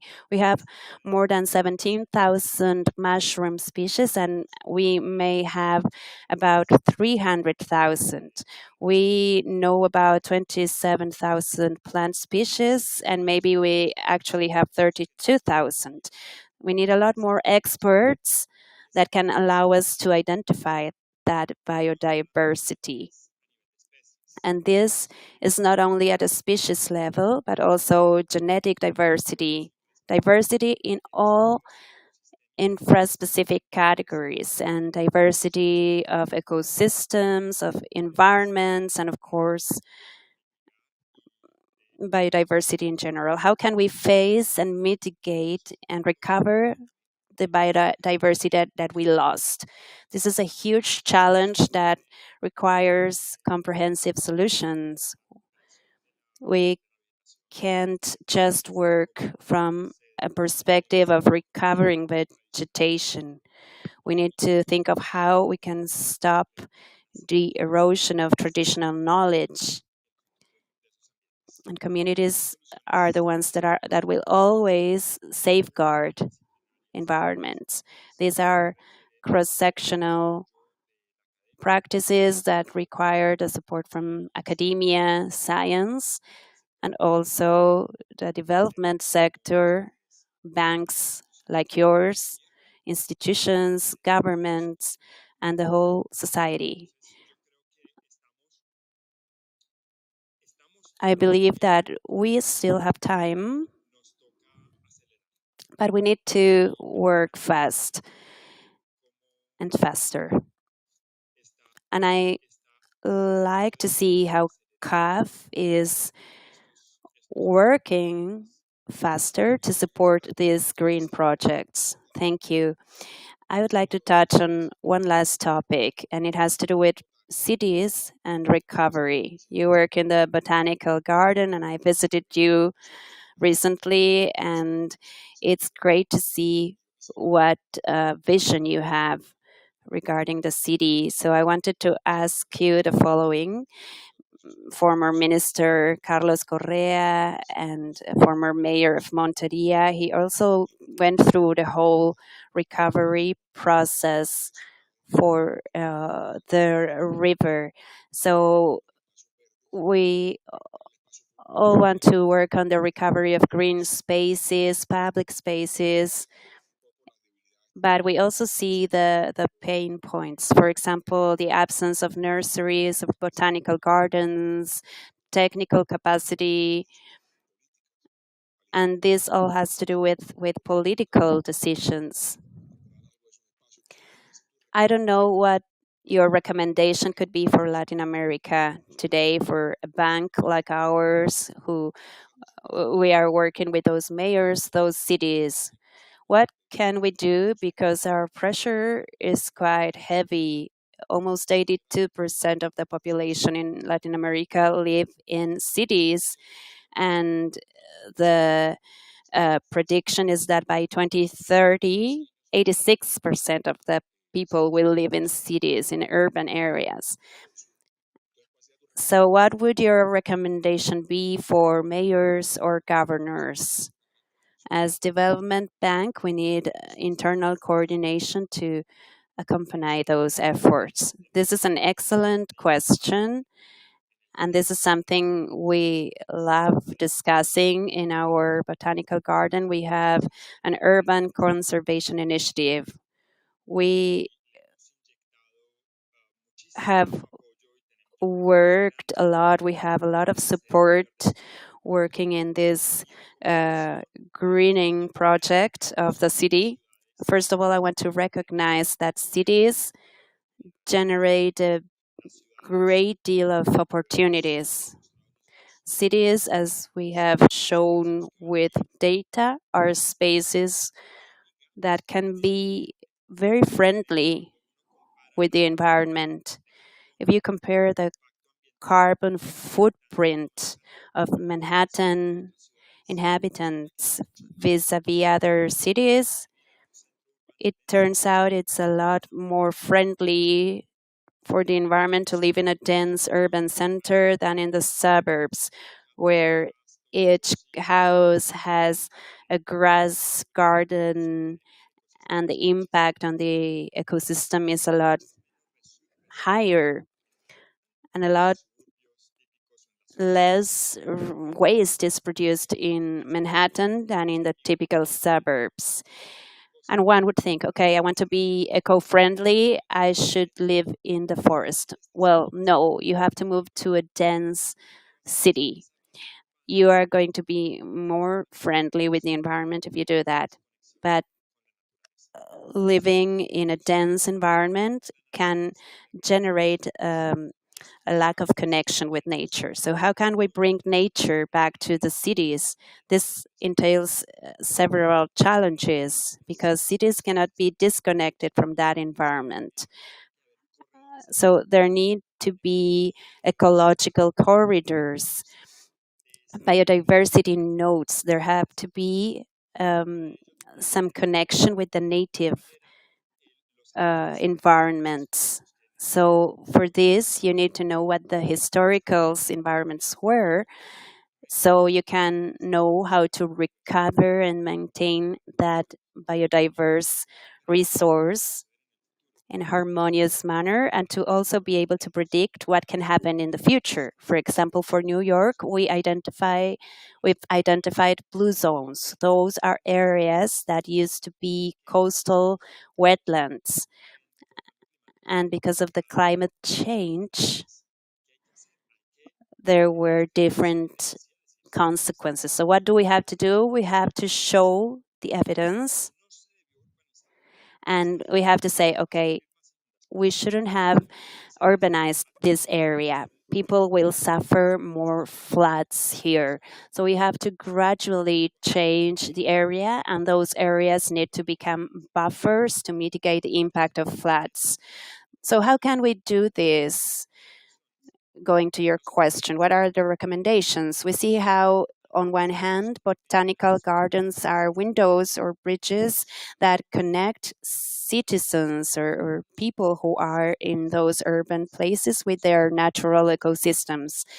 And this is fundamental. What botanical gardens do nowadays is not replaced by what museums or universities do or a cultural center. It's a unique function or role of connecting in diverse aspects: spiritual, recreational, investigation aspect of the citizen with that natural space. But also botanical gardens nowadays have responsibilities with the city. They are the ones that provide that knowledge and that leadership sometimes, so there can be biodiverse and ecological corridors that go through cities, so they can create these diversity nodes that spread biodiversity in the different areas of the city. So all important cities should have a botanical garden. That's my vision.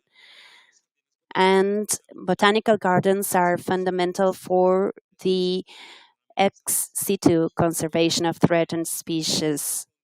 And nowadays, they have a fundamental role in the restoration of ecosystems in the cities.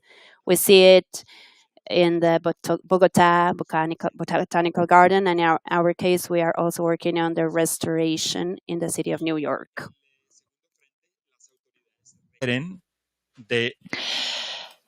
Secondly, the authorities also require these strategies to turn the city green again.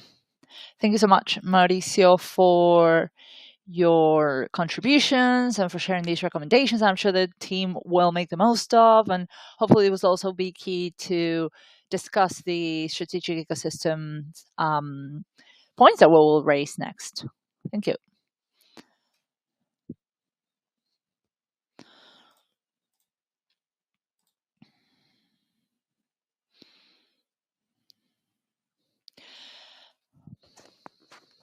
Hopefully you can hear me. Up next, we will welcome our keynote speaker. This is Alfred Ballesteros, Chair of the Corporación Autónoma Regional de Cundinamarca in Colombia. We'd like to welcome Alfred to the stage.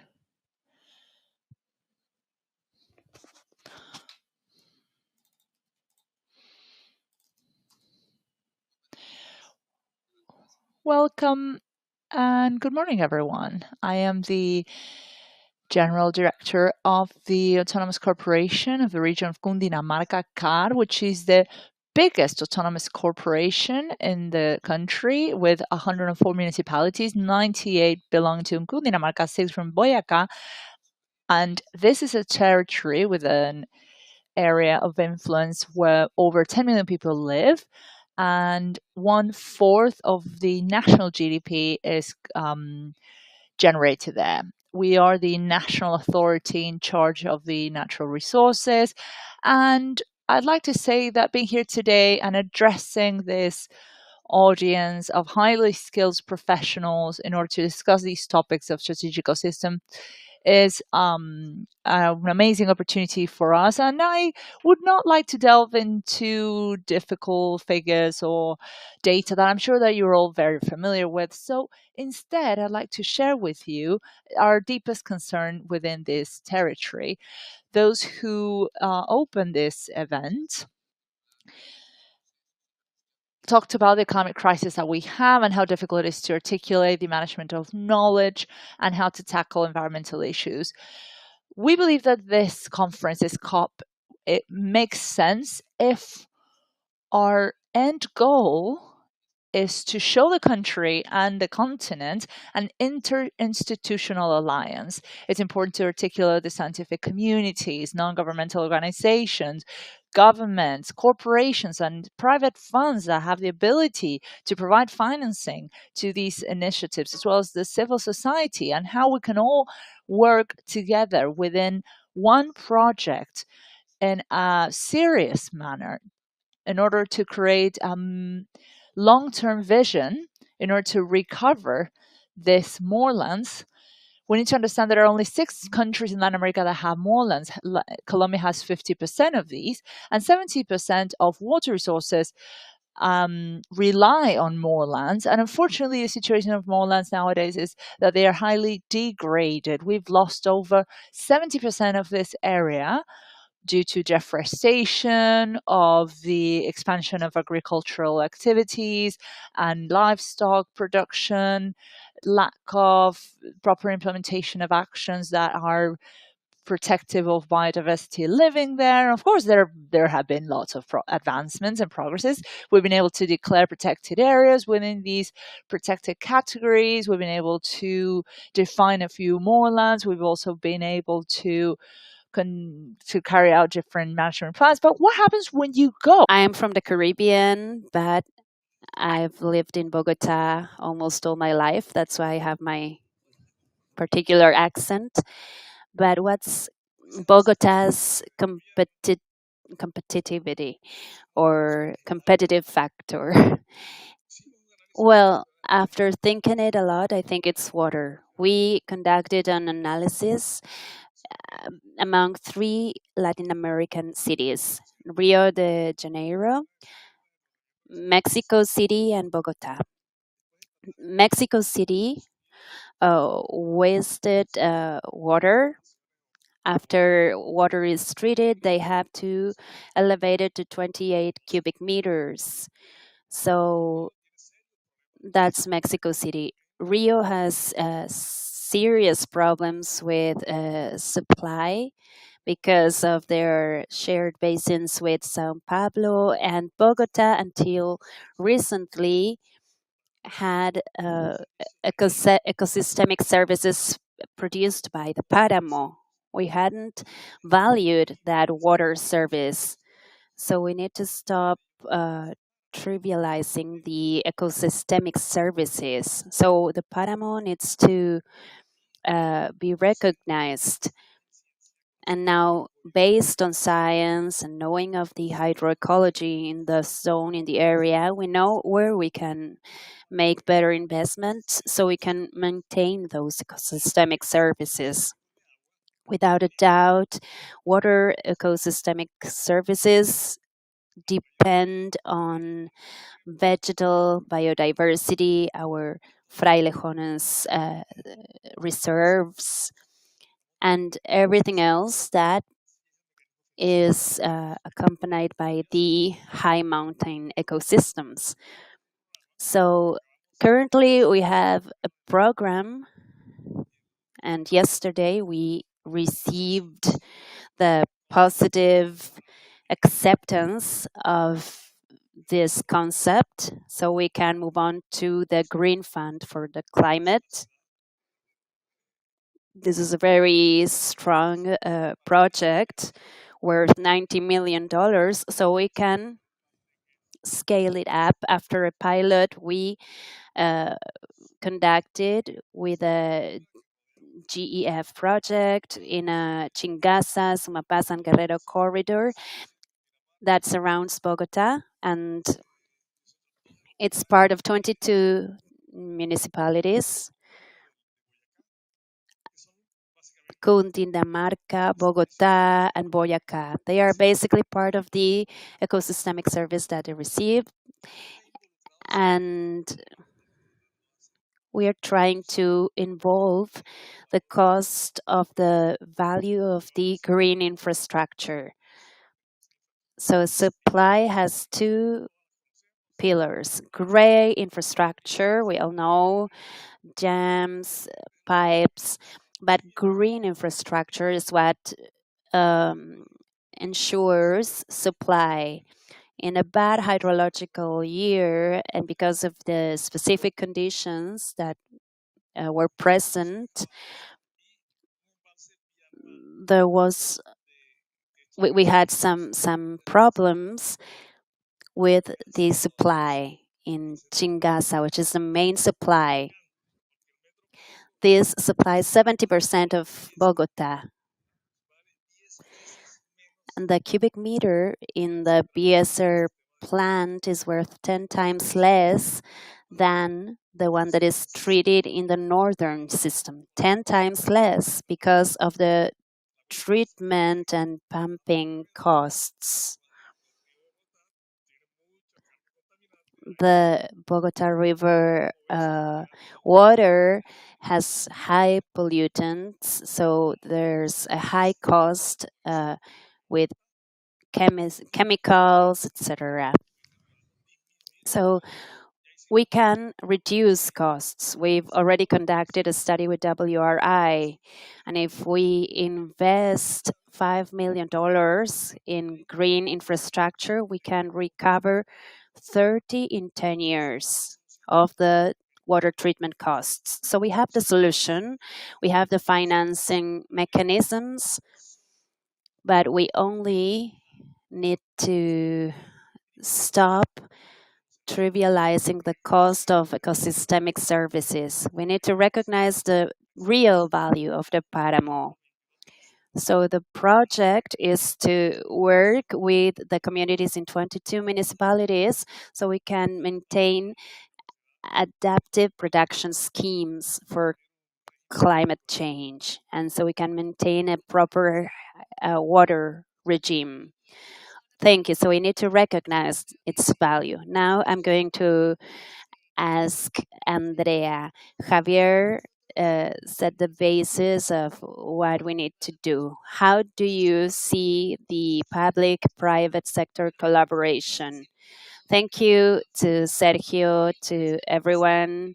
So the panel's title is Stories of the Páramos. I come from Cúcuta, in the border with Venezuela. I'm an economist, and I think that working with Saint Urban with over 7,000 families is something that touched me a lot. Now I work for a very important account, but beyond those financial mechanisms that we need to put in place, and we need to work on the connection between public and private actors.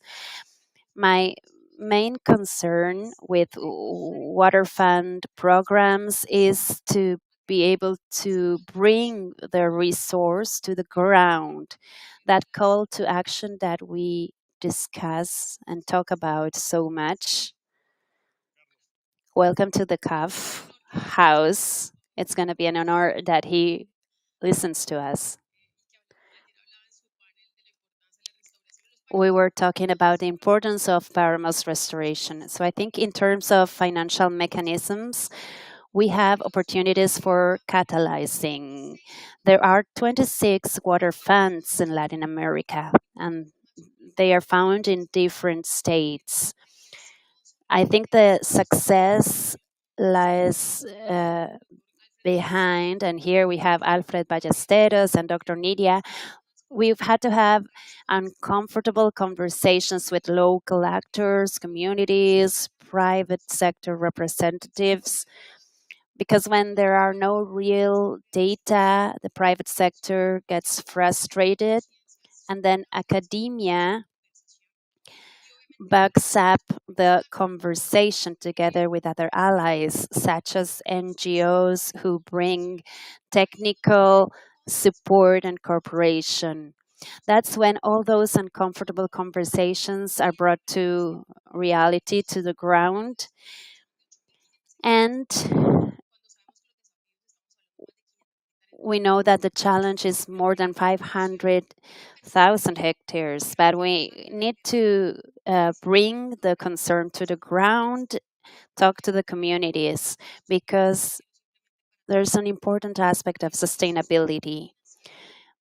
Financial sustainability is an issue. We know that we have the sources, and in terms of water, in order to have an impact, we need to think in the long term. Secondly, there can be a lot of resources from the banks and corporations, but if communities don't create those opportunities, there's nothing we can do with the resource. So, science, resources, and communities, this is something we need to align with.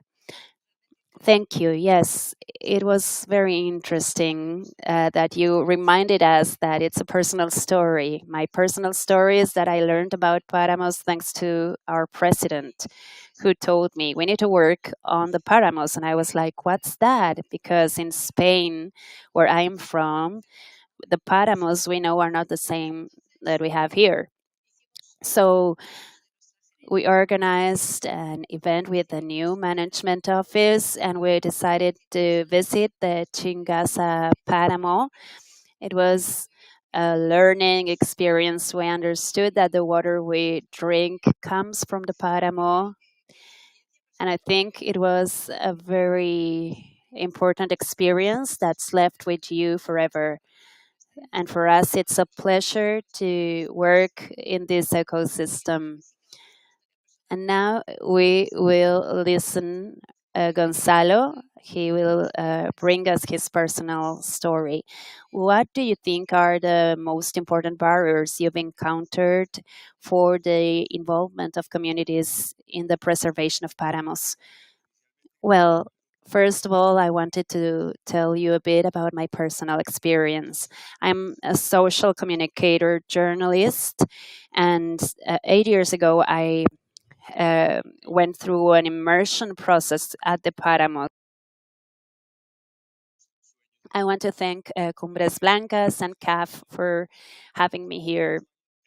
I used to say I was a neo farmer. Now I think I became a farmer because I was someone coming from the city that started working in a place that was unknown to me. And I fell in love with the Páramo. I moved there. We are now preserving 100 hectares of Páramos because we can't expect for institutions and NGOs to do everything for us. So as civil society, we are compelled to also undertake this challenge. We've seen a lot of difficulties because the locals are the ones who make up the Páramo and they have to survive, right? We have projects that are present for a year and a half, and then they're over, and that's all. So, what we want to do is try to see how we can be sustainable in time, how through high impact projects we can be sustainable in time. So we have allies such as Cumbres Blancas, and of course, we've made some mistakes along the way, but we've been able to close a cycle that includes organic doors, the harvest men, apiculture, high mountain nurseries. So what we are looking for with this is to connect the community to the project. And this connection includes women, children, education,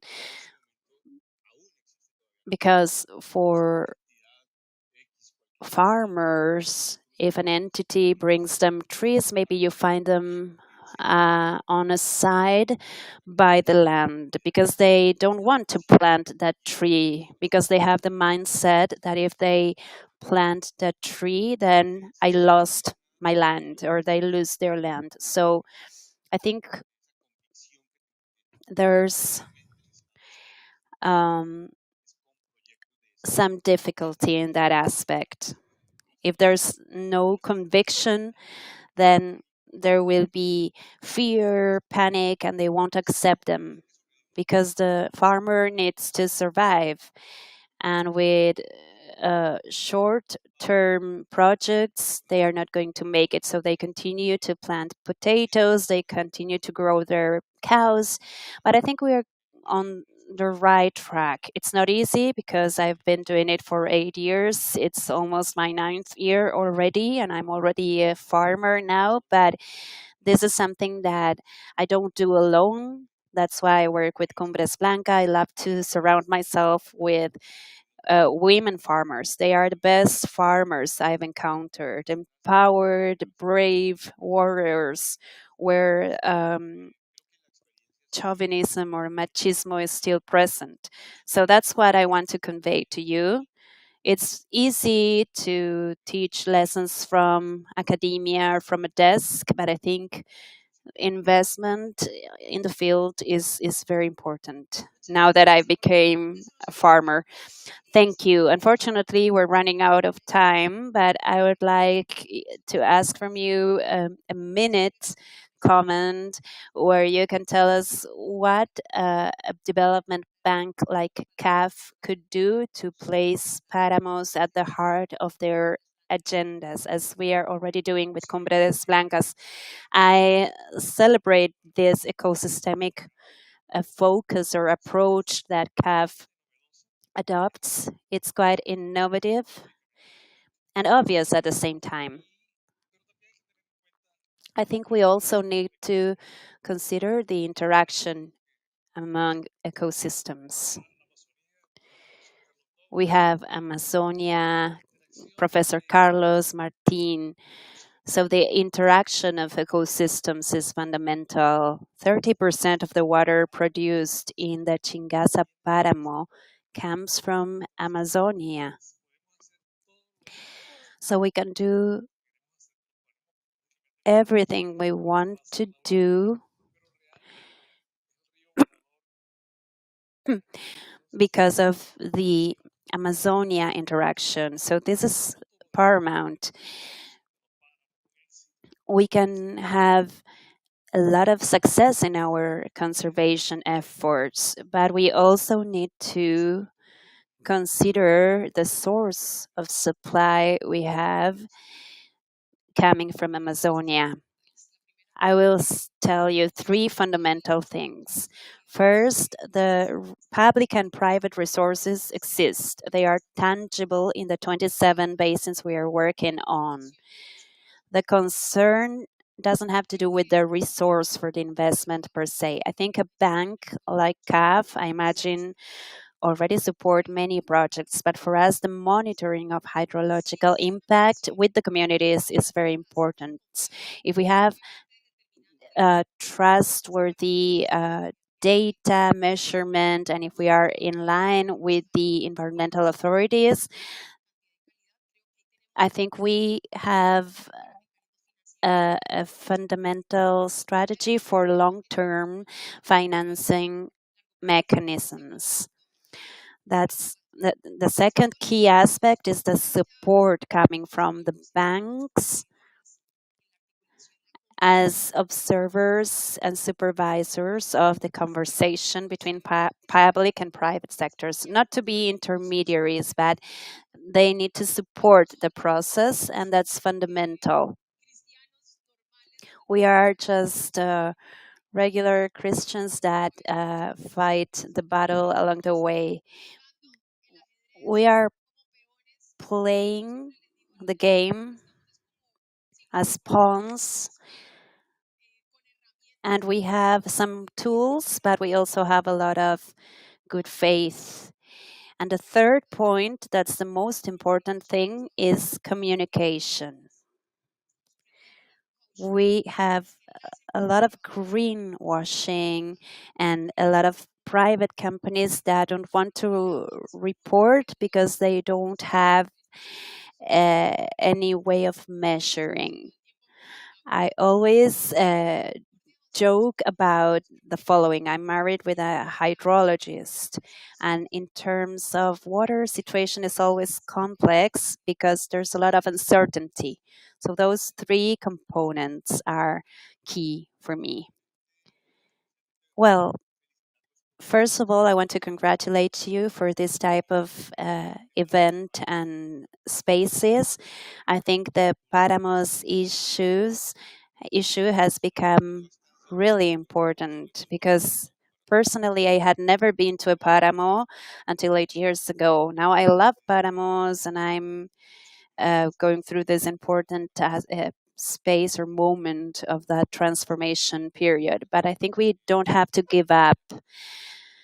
We have to go a lot beyond this specific moment. And what CAF is doing with a foundation like Cumbres Blancas is very important because they are young people. They don't have any other interests. They are committed young people.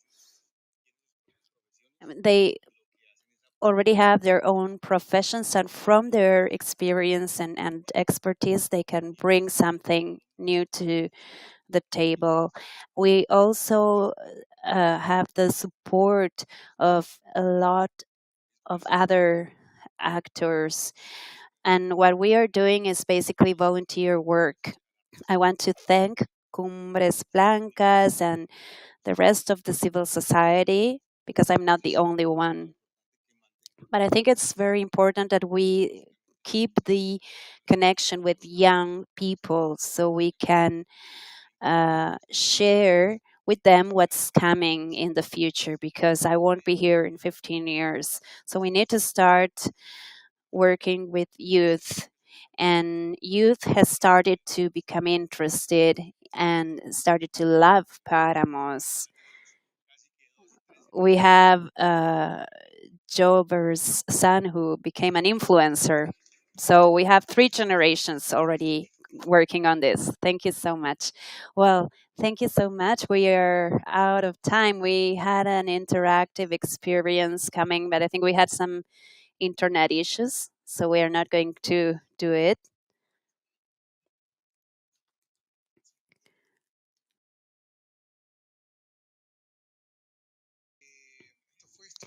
So this was Stories of the Páramo. Thank you all very much. The virtual tour is working in the background. If you want to see it and test it, you can go ahead. This will be playing today and a few more days, if I'm not wrong.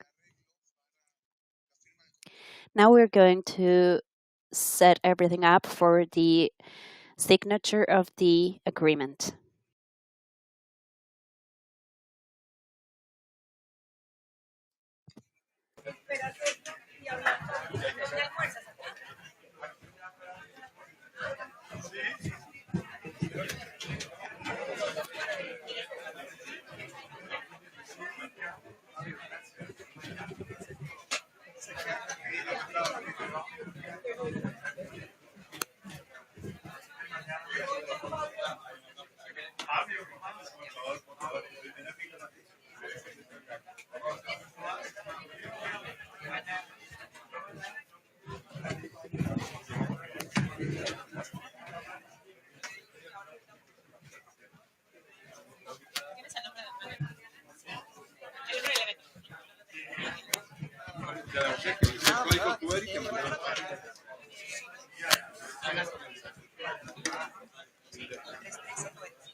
Buenas tardes. Good afternoon. My name is Sofia Lalina, and on behalf of CAF, the Development Bank of Latin America and the Caribbean, it is a huge honor for me to welcome you all to the Protocol Act of the signature of the letter of intent between Cumbres Blancas and CAF in order to enforce this alliance and to support the experiences of restoration and conservation of ecosystems in high altitudes. This commitment is aimed at preparing pilot experiences to implement the regional strategy of conservation and restoration of Páramos and other ecosystems of high altitude in benefit of populations that are vulnerable in different countries of the region. We'd like to welcome Sergio Díaz and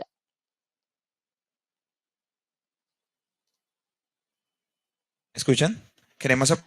can you hear me? Hopefully, we will also take this opportunity to sign this special alliance, and would like to share with you a few works. These works are for Sergio and Alicia. Hopefully, she can also join us on the stage. These are works created by an artist from Medellin, which are inspired in frailejones, and their color is golden. Because at the end of the day, this is what we believe is a real treasure in Colombia. Frailejones are golden to us. So hopefully you can see the trademark certificates. And this is a gift to you both.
Muchísimas gracias.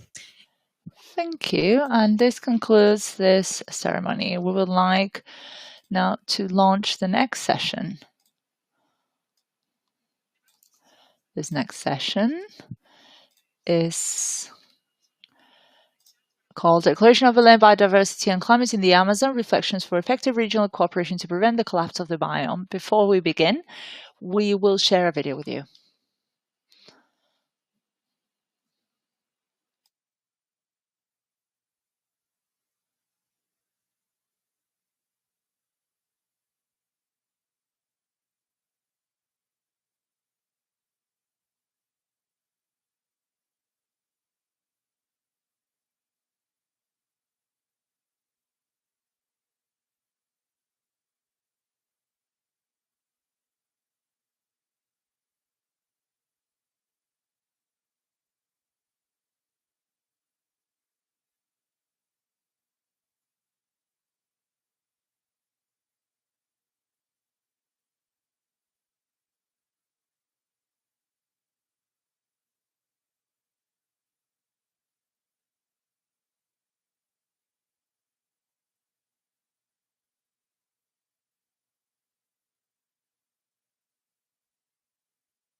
También si necesitan.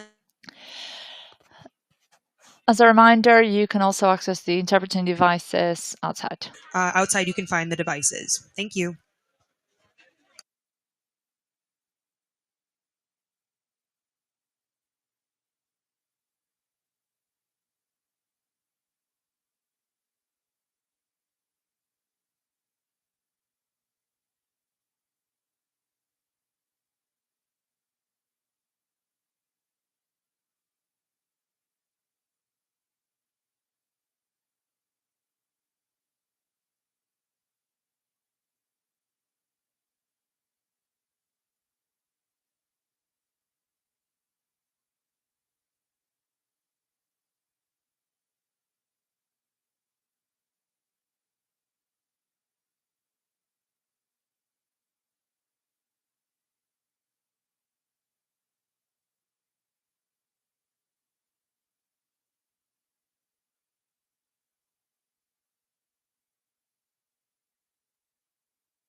Hi, everyone.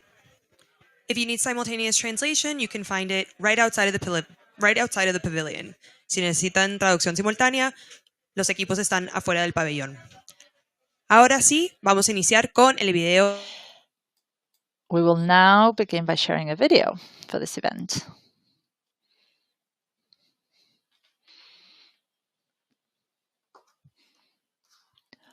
Cercana a los 7,5 millones de kilómetros cuadrados, correspondiente al 40% del territorio de Sudamérica, interconecta a 9 países y territorios de la región. Este bioma boscoso y megadiverso genera aproximadamente el 20% del agua dulce y el 20% del oxígeno del planeta, y aporta entre el 30 y el 40% del vapor de agua que contribuye al fenómeno conocido como ríos voladores. Corrientes de vapor de agua que nacen en la Amazonía y juegan un papel crucial en el ciclo del agua de América del Sur. La evaporación y la transpiración de las plantas en la región amazónica genera grandes cantidades de vapor que se transporta gracias a corrientes atmosféricas que se originan en el Océano Atlántico hacia otras regiones de Sudamérica, e influye directamente en la formación de nubes y lluvias en las regiones del Cerrado, el Pantanal, los Páramos y la Mata Atlántica. Estudios biogeográficos confirman que la distribución de especies, el patrón de crecimiento y la salud de estos ecosistemas están directamente influenciados por los ríos voladores de la Amazonía. Otro dato clave que contribuye a la dinámica hídrica de la región amazónica, como bioma de solución e interconectividad entre regiones, comprende 2 sistemas de descarga de agua con una media anual superior a los 220,000 metros cúbicos por segundo, conformada por el sistema fluvial del río Amazonas y por un complejo sistema de acuíferos y aguas subterráneas de 4 millones de kilómetros cuadrados. Especies como el tapir o el jaguar pueden encontrarse tanto en la Amazonía como en el Cerrado, una vasta región de sabana en Brasil. Entre el 40 y el 60% de las lluvias que caen sobre el Cerrado dependen de la humedad transportada por los ríos voladores amazónicos. Esta cifra es de entre el 20 y el 30% para la Mata Atlántica, que comparte con la Amazonía especies clave, como el mono aullador y el ocelote. Y para el Pantanal, la mayor zona de humedales tropicales del mundo, los patrones de lluvia en la Amazonía pueden afectar la temporada de inundaciones, crítica para la supervivencia de especies como la anaconda y el caimán negro. Los cambios en el clima amazónico pueden impactar los patrones de precipitación en los páramos, ecosistemas de alta montaña en los Andes, de cuya producción hídrica dependen los habitantes de las principales ciudades y centros poblados de toda la región andina, tanto humanos como animales, como es el caso del colibrí, con rangos de distribución que pueden incluir tanto las zonas bajas de la Amazonía como los páramos de los Andes. La deforestación, provocada por actividades como el cambio de uso de suelo para la agricultura y ganadería, la minería ilegal, que destruye las cuencas de los afluentes del Amazonas y los contamina con sustancias como el mercurio, utilizado en la extracción de oro, los incendios forestales que arrasan vastas extensiones de bosque y liberan millones de toneladas de carbono a la atmósfera, exacerbando el cambio climático a nivel global, tienen graves consecuencias para el abastecimiento, calidad del recurso y el flujo hidrológico atmosférico en las cuencas hidrográficas de Sudamérica y particularmente la sobrevivencia entre los biomas del Cerrado, Pantanal, Mata Atlántica y los Páramos. Como el Banco Verde de América Latina y el Caribe, CAF reconoce y pone en valor la riqueza de la biodiversidad regional al adoptar un enfoque ecosistémico en sus operaciones que responde no solo a las necesidades de los países, sino también a las de sus ecosistemas, estratégicos para la región, porque proveen servicios clave que garantizan los medios de vida de sus pobladores y estructuran un desarrollo sostenible. Muchos de estos ecosistemas son transnacionales y se encuentran interconectados entre sí y con otros ecosistemas hemisféricos, lo que presenta un reto y una oportunidad para generar una acción efectiva y promover la integración y la vertebración de territorios. Es fundamental trabajar con los países, el sector privado, agentes clave de la sociedad civil, instituciones científicas y académicas, y con las comunidades locales, especialmente los colectivos más vulnerables, para articular espacios de diálogo que permitan contribuir a la puesta en valor y gestión eficiente de este patrimonio natural. CAF, Banco de Desarrollo de América Latina y el Caribe.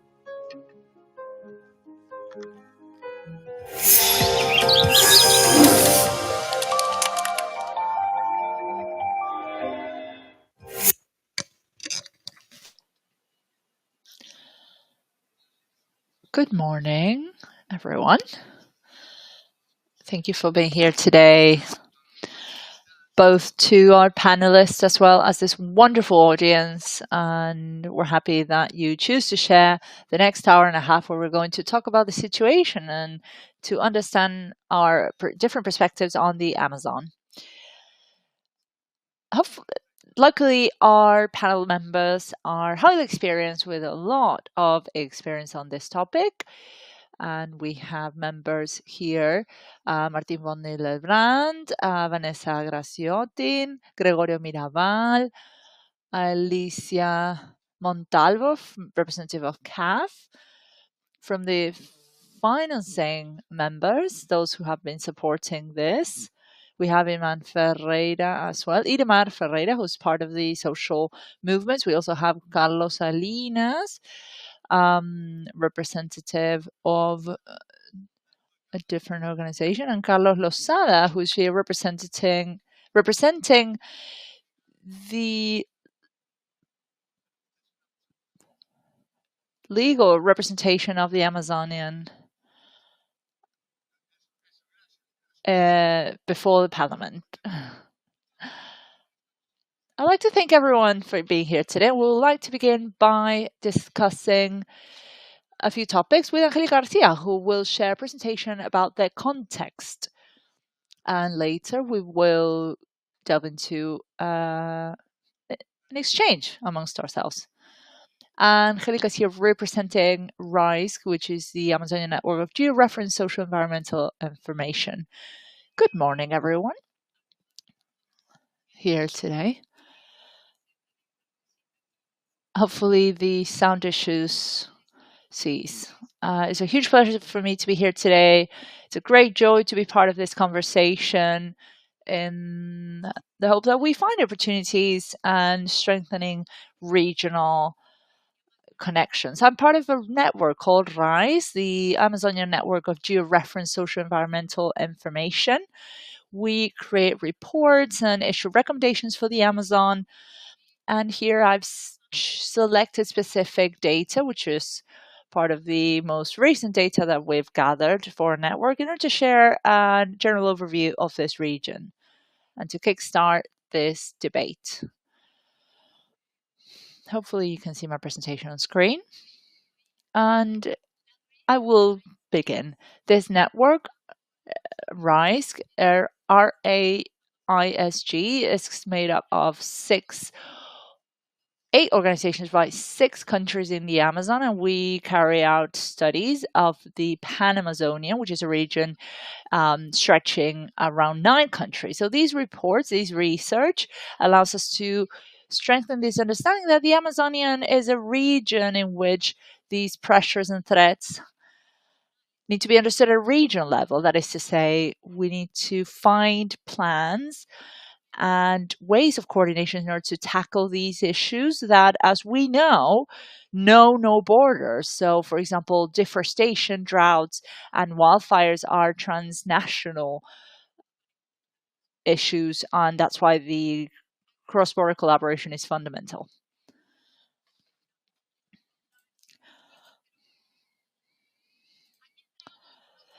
Here we have a few important data about the Amazon. It's a natural heritage of this region. This is the largest tropical forest in the world. There are 619 million hectares of forest. This is also a storage of carbon, and that's why it contributes to regulating the climate, the weather in the planet.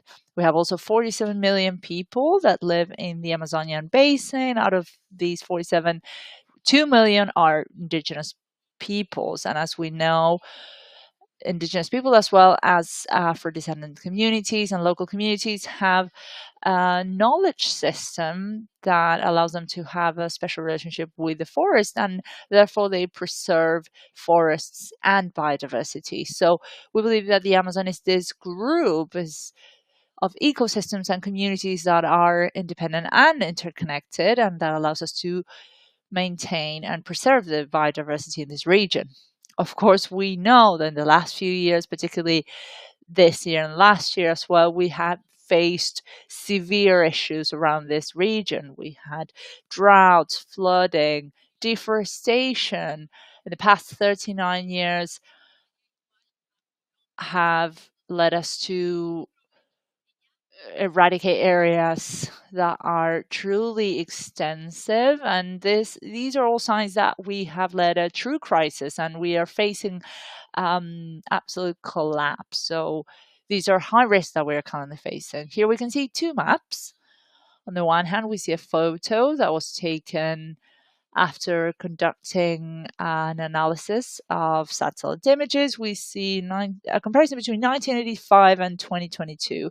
The yellow regions are economic activities that have moved forward. These big infrastructure projects, extractivist industry, the agricultural industry, illegal activities, etc., keep advancing and taking over the forest region. And here we can see on the left-hand side of the image different categories of flora in this region. On the right-hand side, we see the economic activities. And in yellow, we see that this activity is the highest one in the Amazon, and next is the agriculture activities. And we see other activities like mining that have grown at over 1,000% in the last few years, and of course, leading to substantial impact to the region.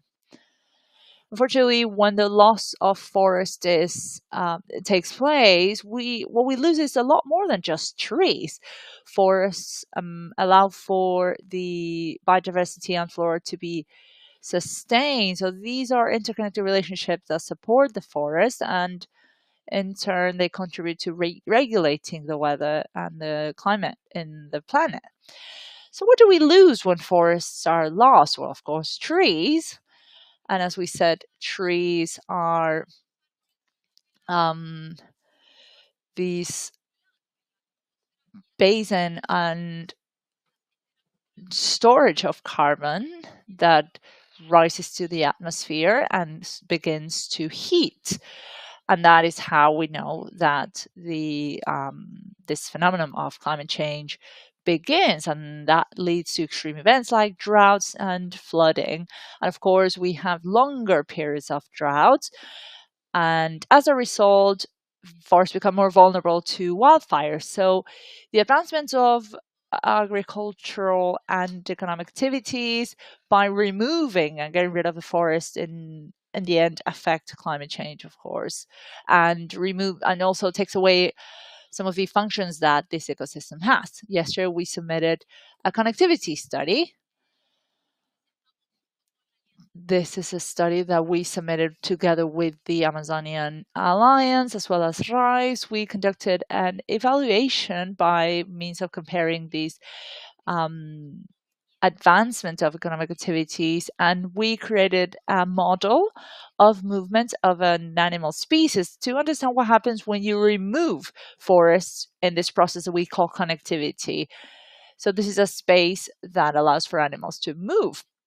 So when you remove forest and you plant grass, then you are restricting the movement of animals.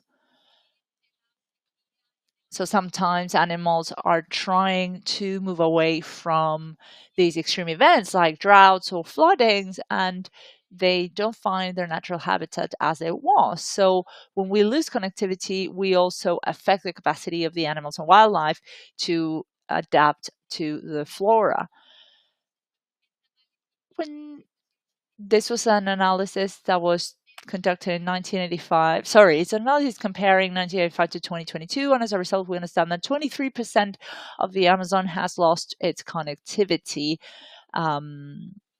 potential, and there's a remaining 15% that is in the process of degradation. That is to say, they're headed towards losing this connectivity. So how does this impact forests? Well, forests become these isolated areas, and once this forest becomes an isolated area, then it also becomes more vulnerable and more fragile.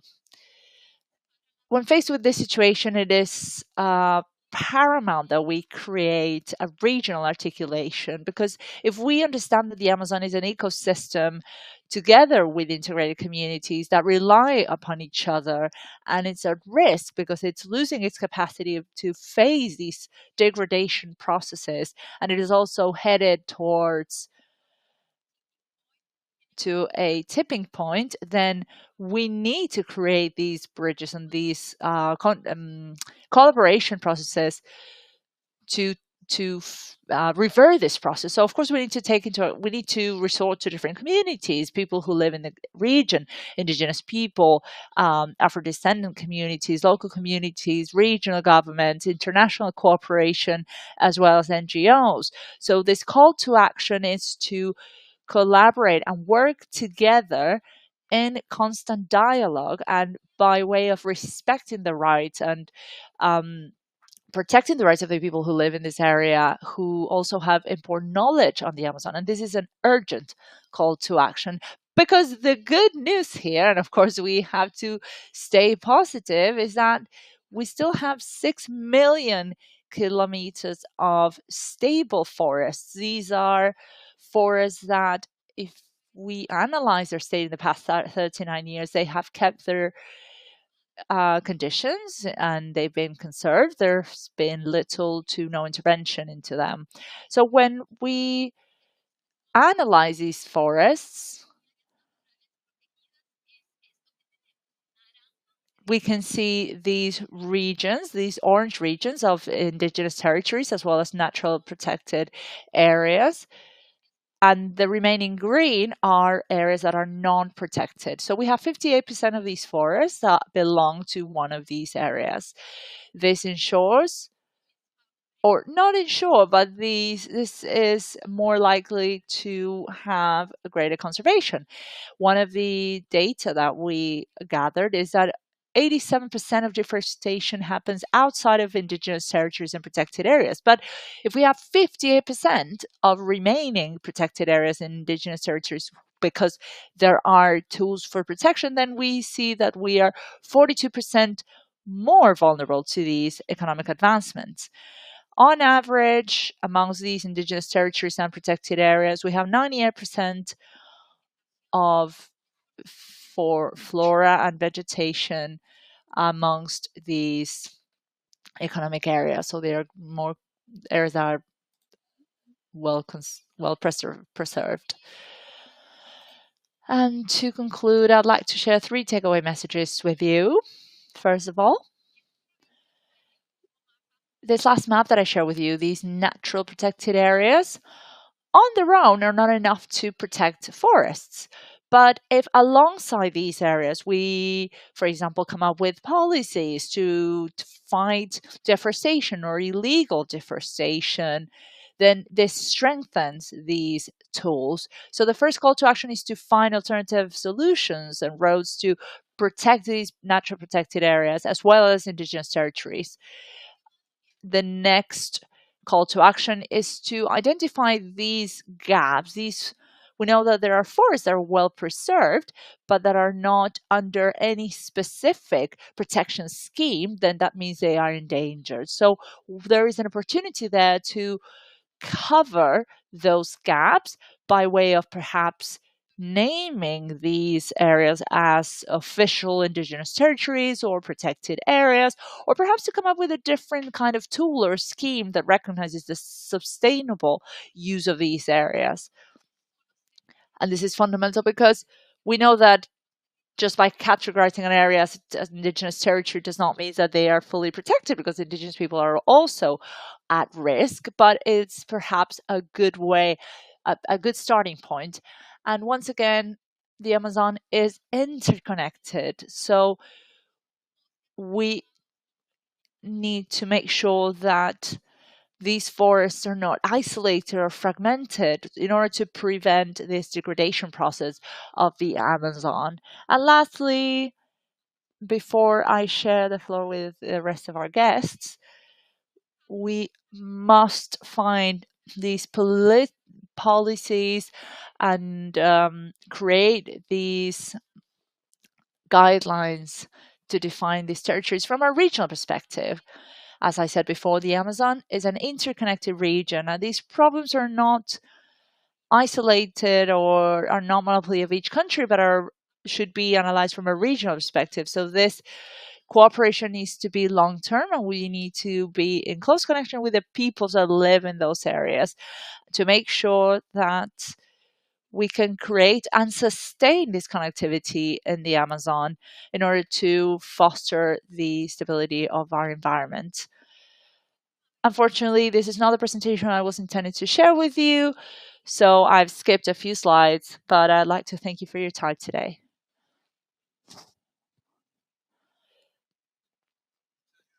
Thank you so much, Angelica, for this presentation. I'd like to highlight a few topics that she mentioned. If we analyze these protected areas, then we see that 47% of the Amazon is under a protection scheme. It's interesting here to talk about 30%. 47% of the Amazon is under a protected scheme, and we're still under risk. So we know that this 30-30 protection is key, but it's not enough. So perhaps my question is, what is missing? What do we need? Why do we still fall apart? What are the conditions here? We here have today representatives of different organizations, and we need to work together. I'd like to compare this with Malocas. What am I talking about? Maloca is an autonomous place. Each Maloca handles their own business. However, the Maloca species cannot live on their own. The Maloca needs to reproduce and to exchange with their fellow Malocas. And what does this mean? This exchange is constant. These Malocas conduct different ceremonies with other Malocas. So what I'm trying to say is there is autonomy amongst them. And this allows them to handle a big territory without having to move as a group. They exchange these rituals, these interconnection, this knowledge, and they create a network, a knowledge network. And that's why I think we need to look at the Malocas as a reference. We have the Malocas of sciences, the indigenous Maloca, the financial operations corporation Maloca, the civil society Maloca, and we also have the governmental Malocas. And of course, we also have the Maloca of the parliament. So perhaps my first question to you is, and I'll go in order, I'd like to have each one of you to share from your own perspective, in your own Maloca, what do you think is missing? What's your view on the situation? What do you think is necessary? Which are the necessary conditions? From the scientific perspective, perhaps, Carlos, what do we need to see how this can be articulated amongst us all and to avoid the further collapse of this Amazonian system?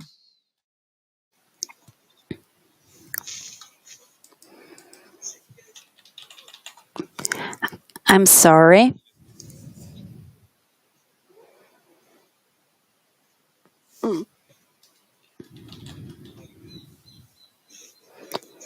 An hour per person. Sorry. So you each have 5 minutes. And somebody will let us know when 1 minute is left. Before Cronus, we had chaos. Time was introduced. And here we have the goddess of time, Corona. Good afternoon, everyone. I apologize. I speak Portuñol. I don't speak Spanish per se, but I hope you can understand me. So, Martin, it's very important to mention that the Amazon is very close to a point of no return. This is a connection of two factors: climate change, global warming. Now we have very frequent droughts, 2005, 2010, 15, 16, 2024, we had a greater drought in the history of the Amazon. We also have deforestation, degradation. Angelica mentioned the figures: about 2 million square meters have been deforested and degraded. I was one of the first scientists 35 years ago who published 2 articles stating that if there's deforestation in the Amazon, we will surpass this point of no return. But back then it was 7%. Today we have 18% of deforestation, almost 18% of degradation. So for the first time in history, we've had 15 months with 1.5 degrees of a higher temperature. And this is a terrible risk for the Amazon because of the combination of these two factors. The droughts from the south of the Atlantic all up to Bolivia, Peru, Colombia. We are having 1 week more of droughts per decade. So we are very close. Fortunately, we've seen a decrease in deforestation in 2023, 2024 in most of the Amazon countries. There was about a decrease of about 60 to 65% in deforestation as compared to 2022. This is true. On the other hand, we've seen wildfires in the region, 152,000 wildfires. How many were caused due to electric discharge? 1%. So this is terrible. Yes, we have a decrease in deforestation, but we have wildfires all along the Amazon region. So we have a huge challenge ahead. We need to stop deforestation, degradation, wildfires very quickly. Most of the countries in Belen have pledged zero deforestation by 2030, but also zero degradation and zero wildfires.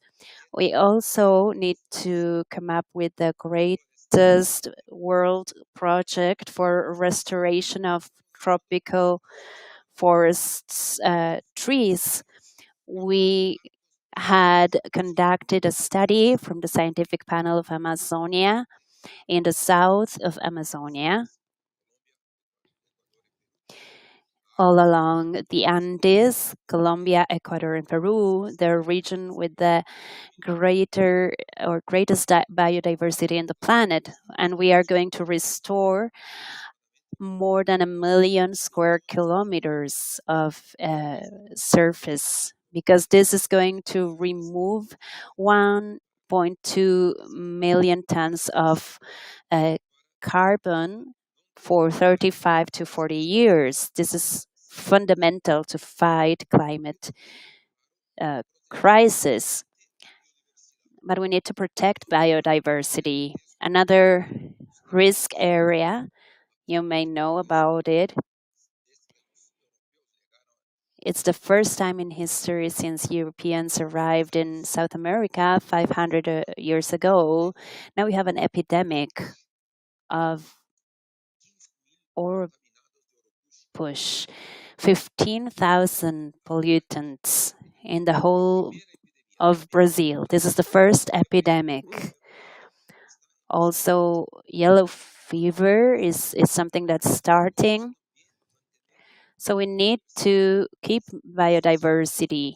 This is essential for the restoration of forests. And finally, I also want to mention we have representatives of banks, CAF, the Inter-American Bank. So I want to call on you to help all the Amazon countries to create a social bioeconomy. We are going to learn from the indigenous peoples. They arrived in Amazonia 6,000 years ago. They always maintained everything. They kept biodiversity and all ecosystemic services. So we need to start this new social bioeconomy, which is a lot better. Cooperatives produce more than 50 products. The members come from the middle classes, and this is the road we need to take. And we will add value to the biodiversity products. These are our challenges. The scientific panel in Amazonia wants to save the Amazon, all the Amazon peoples, because this is the Amazonia we all want. Thank you.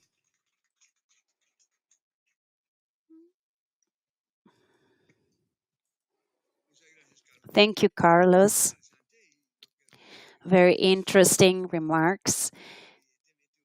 And something fundamental is the social bioeconomy.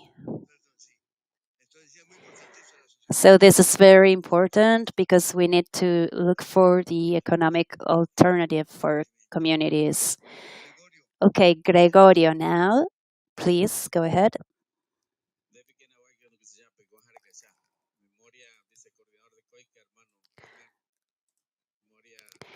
Hammer, Julio Cesar, directives of COICA, former president of OKIAC, Timiyaho Amelia.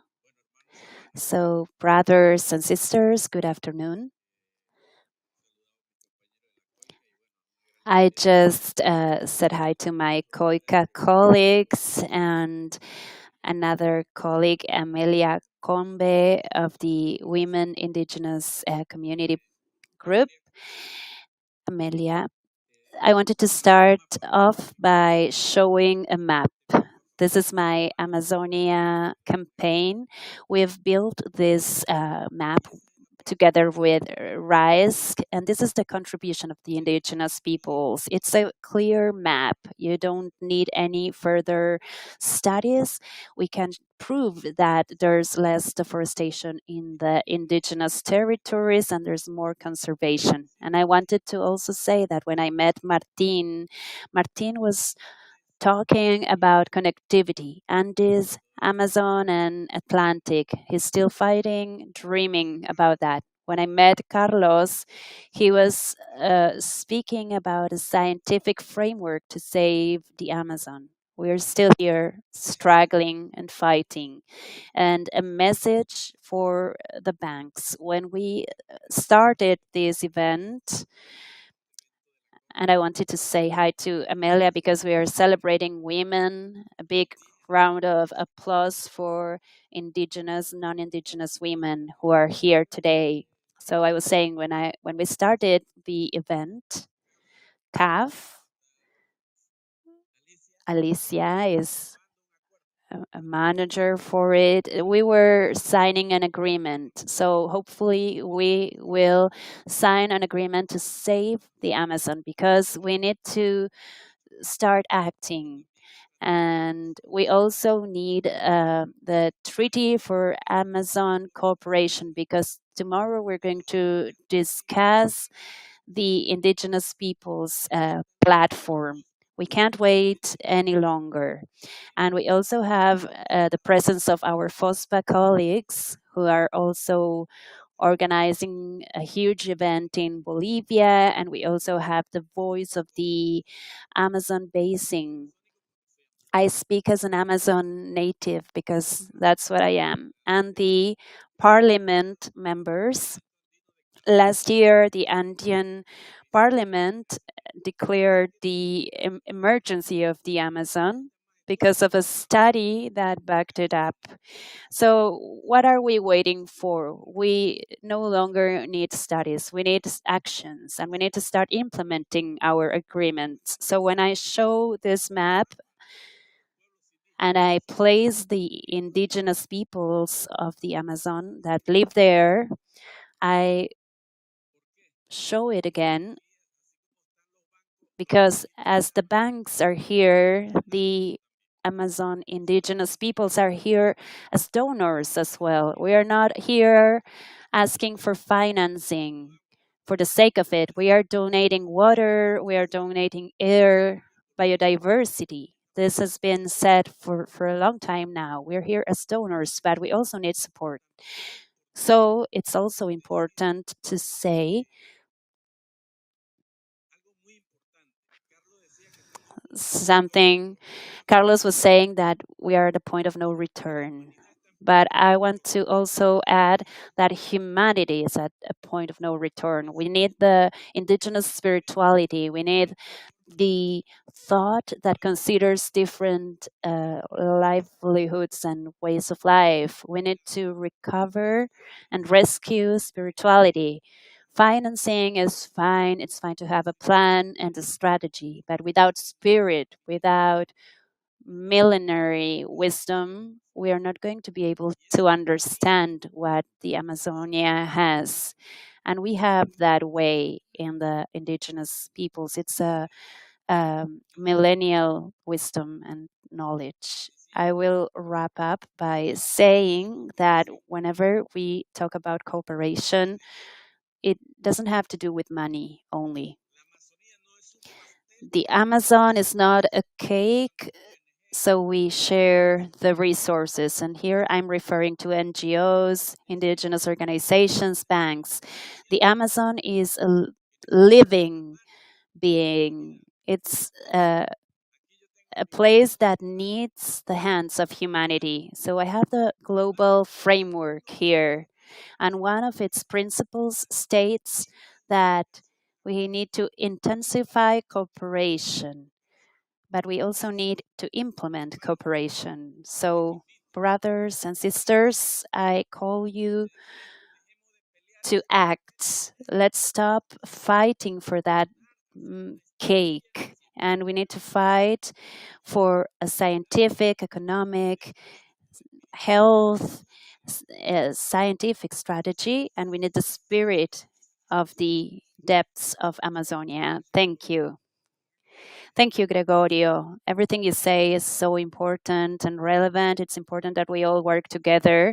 I also think it's very important that science is important as well, but the solution is in our conscience. The problem is not merely technical, it's also ethical. How can we relate it to our environment and our surroundings? We have the indigenous wisdom. This is permanent knowledge from yesterday, from today, and for tomorrow. And indigenous peoples can help us understand how it's done. So I think this is so important. And also the idea of implementing and starting to act upon things. So Alicia, how do you see all this from your role as a manager of an entity that provides financing? Because we know the problems. We have 47% of protecting areas. We need to come up with agreements in terms of management. But what do you think? What can you say that can be done? Well, this is precisely the key behind our work.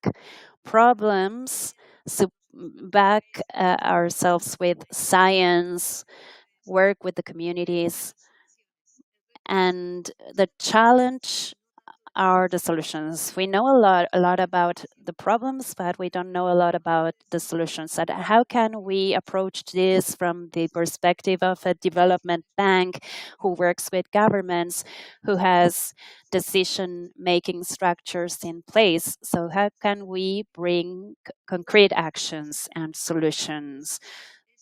So instead of mobilizing resources, we need to identify where we have to allocate those resources, make sure that the resources reach those who need it, that those resources are administered, because at the end of the day, we are talking about money.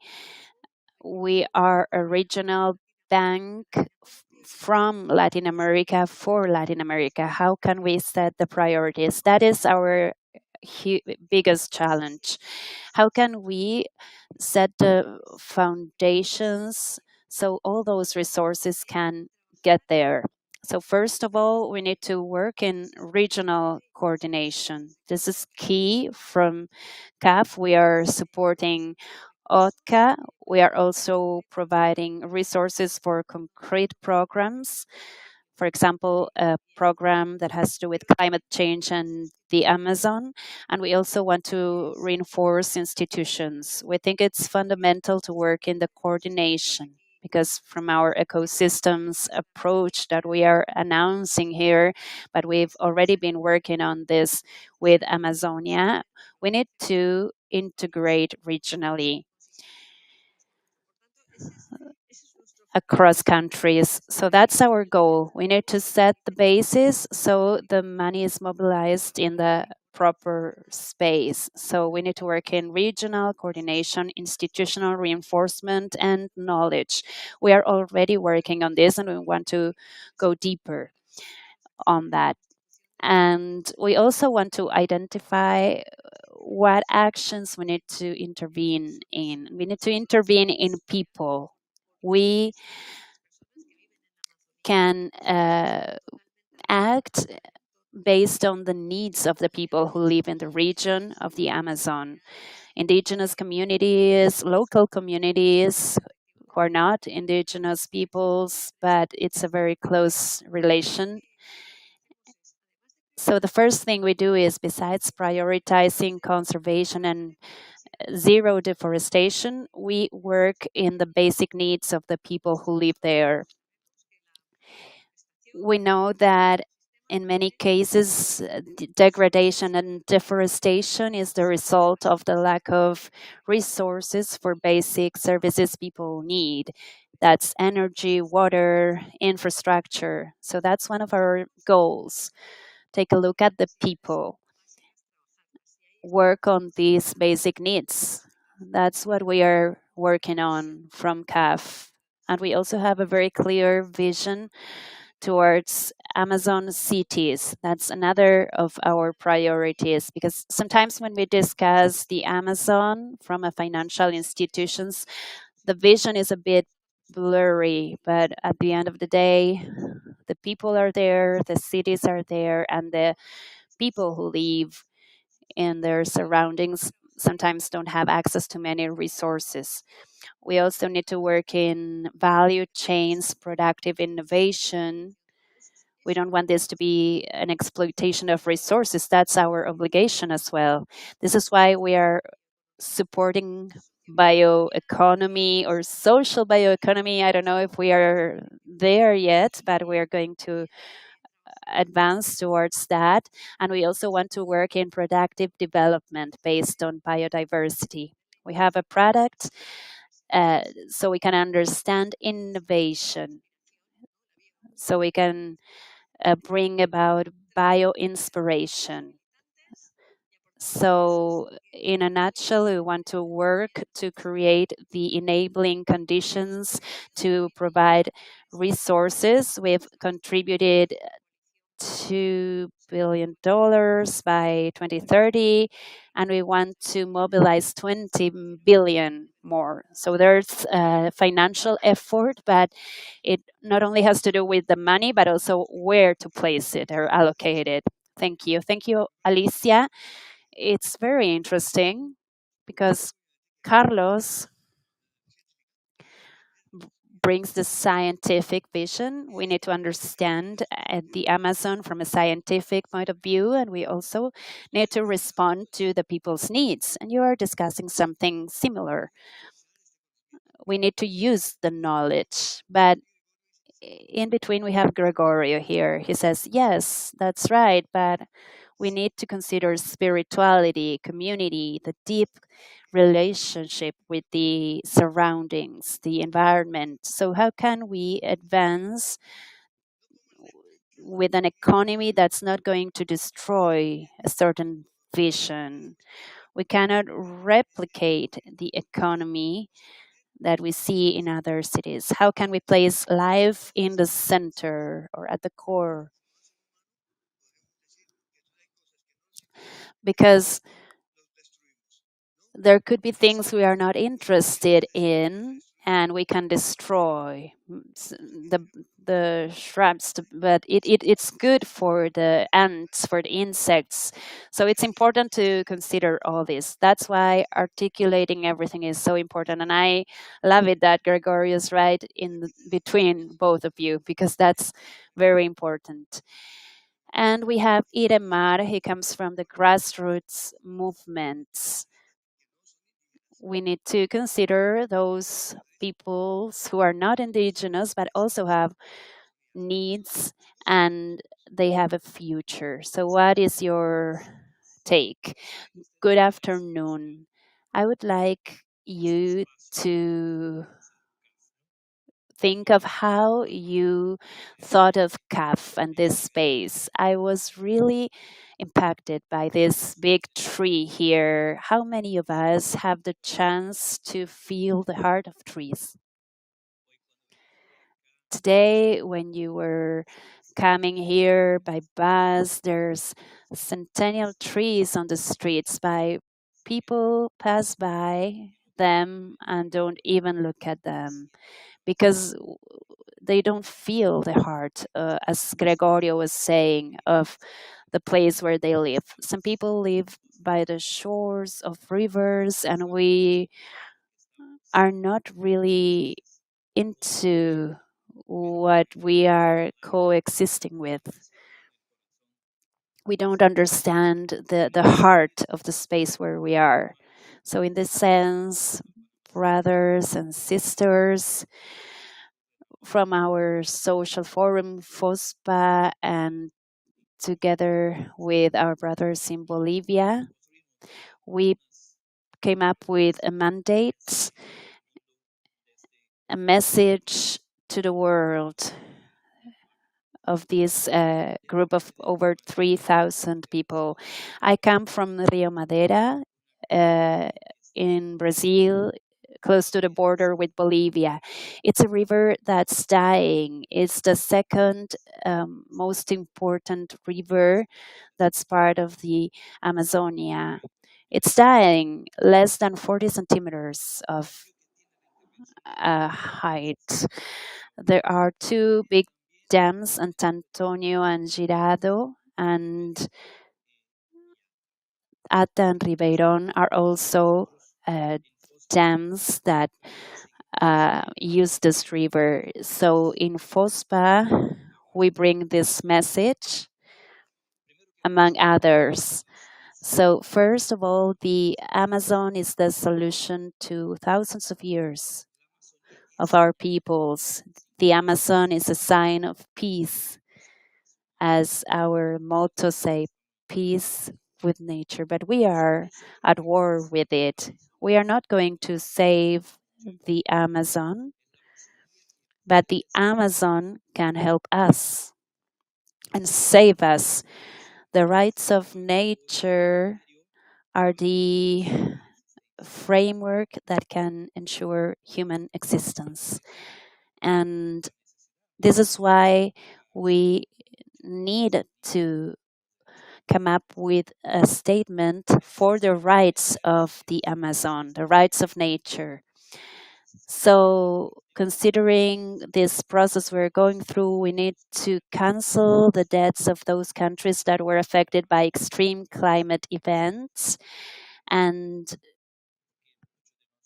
see how these funds can help the consequences of these events. Many of our communities don't have water, don't have food, and this is very serious. And many communities have nothing.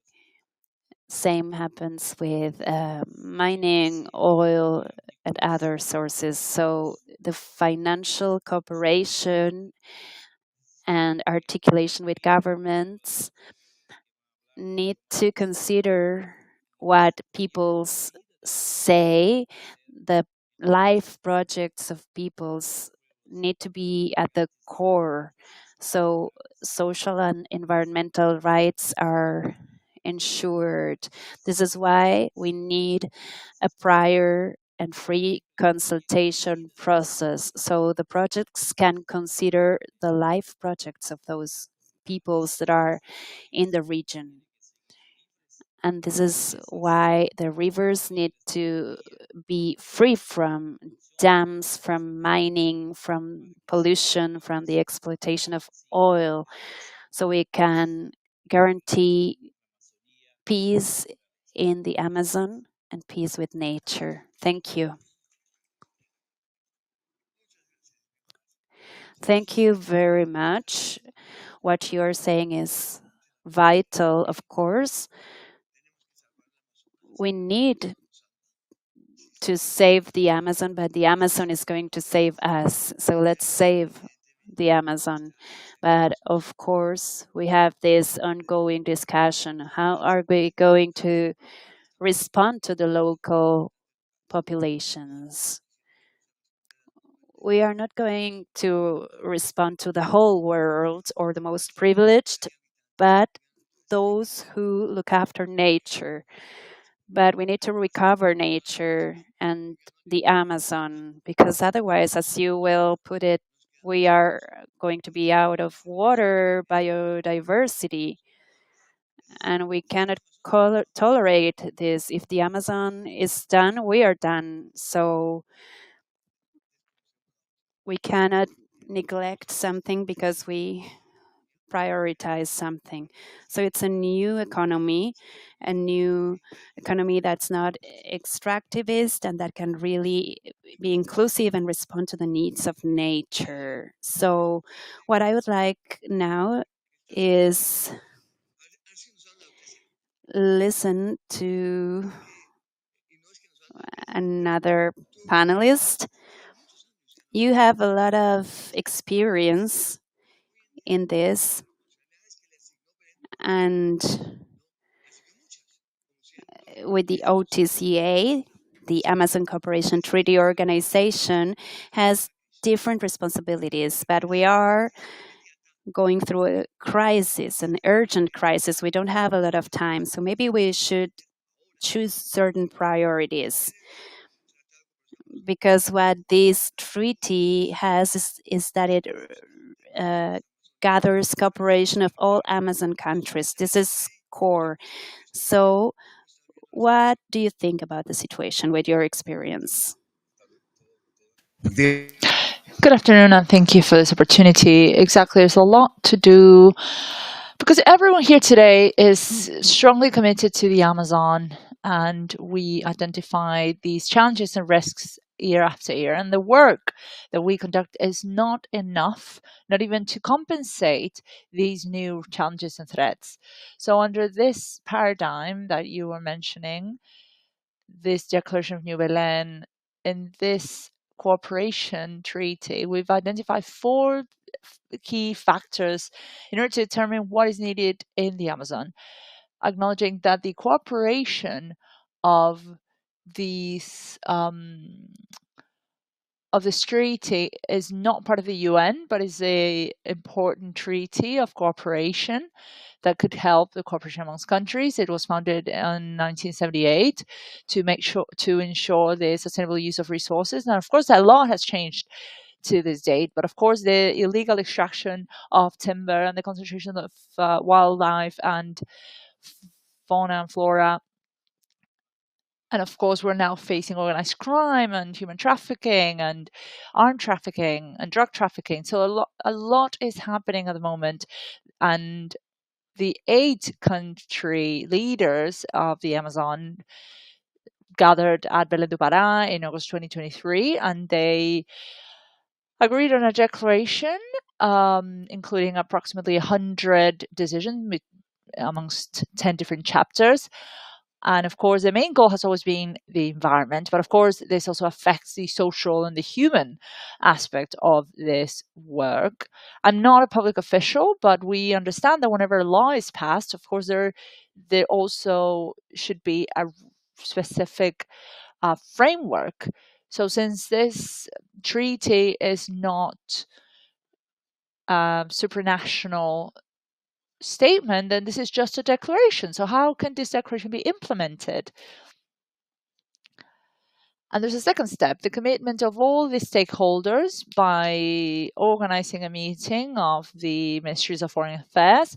And as Danielle said, well, you cannot actually implement 100 different decisions. So they've identified 20 decisions that are mandates, specific mandates.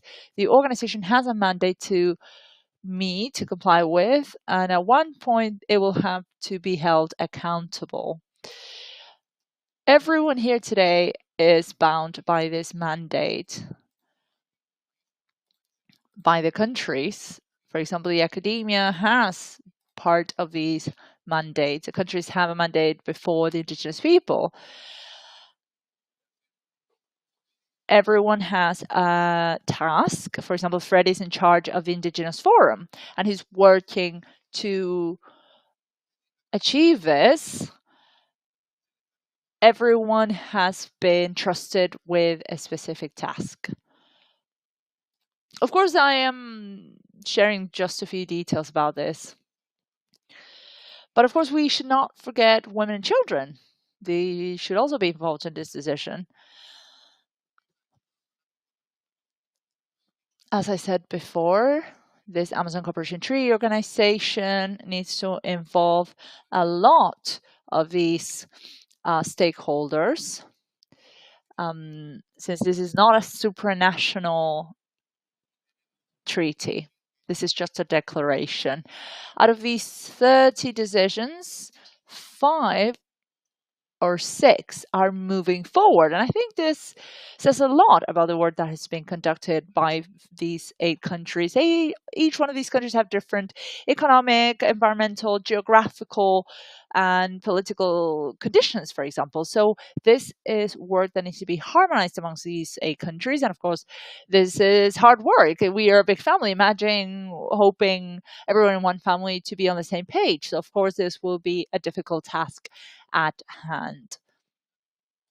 When it comes to illegal activities, well, we have 5 countries that are Andean, 2 are in the Caribbean, and 1 is in Brazil. And the Andean countries face a drug problem. So, of course, they are prioritizing this fight. The first aspect is the political mandate, and then we have to understand the technical support required. And from the Amazon Cooperation Treaty Organization, we have a lot of experience with different cooperation agreements of technical cooperation with FAO, for example. And any technical organization that reaches out to the OTCA, the Amazon Cooperation Treaty Organization, can be sure that we will listen to them and we will sign the best treaty possible.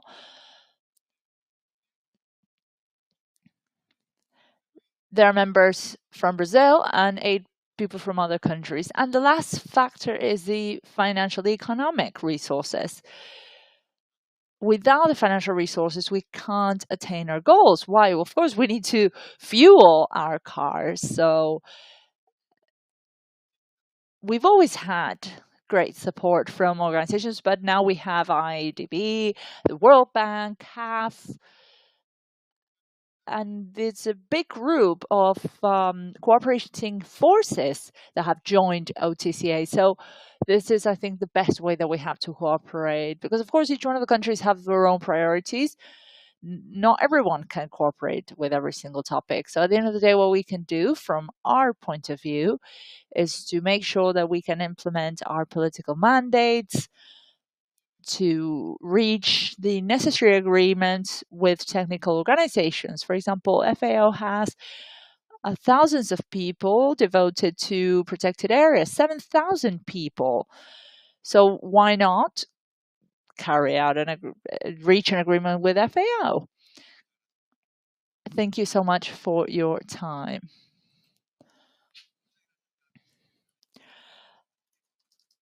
Thank you so much, Carlos, for your time. And I know this is a very complex matter. And it's important to talk about fuel, as you said, and how important this boost is and financing is.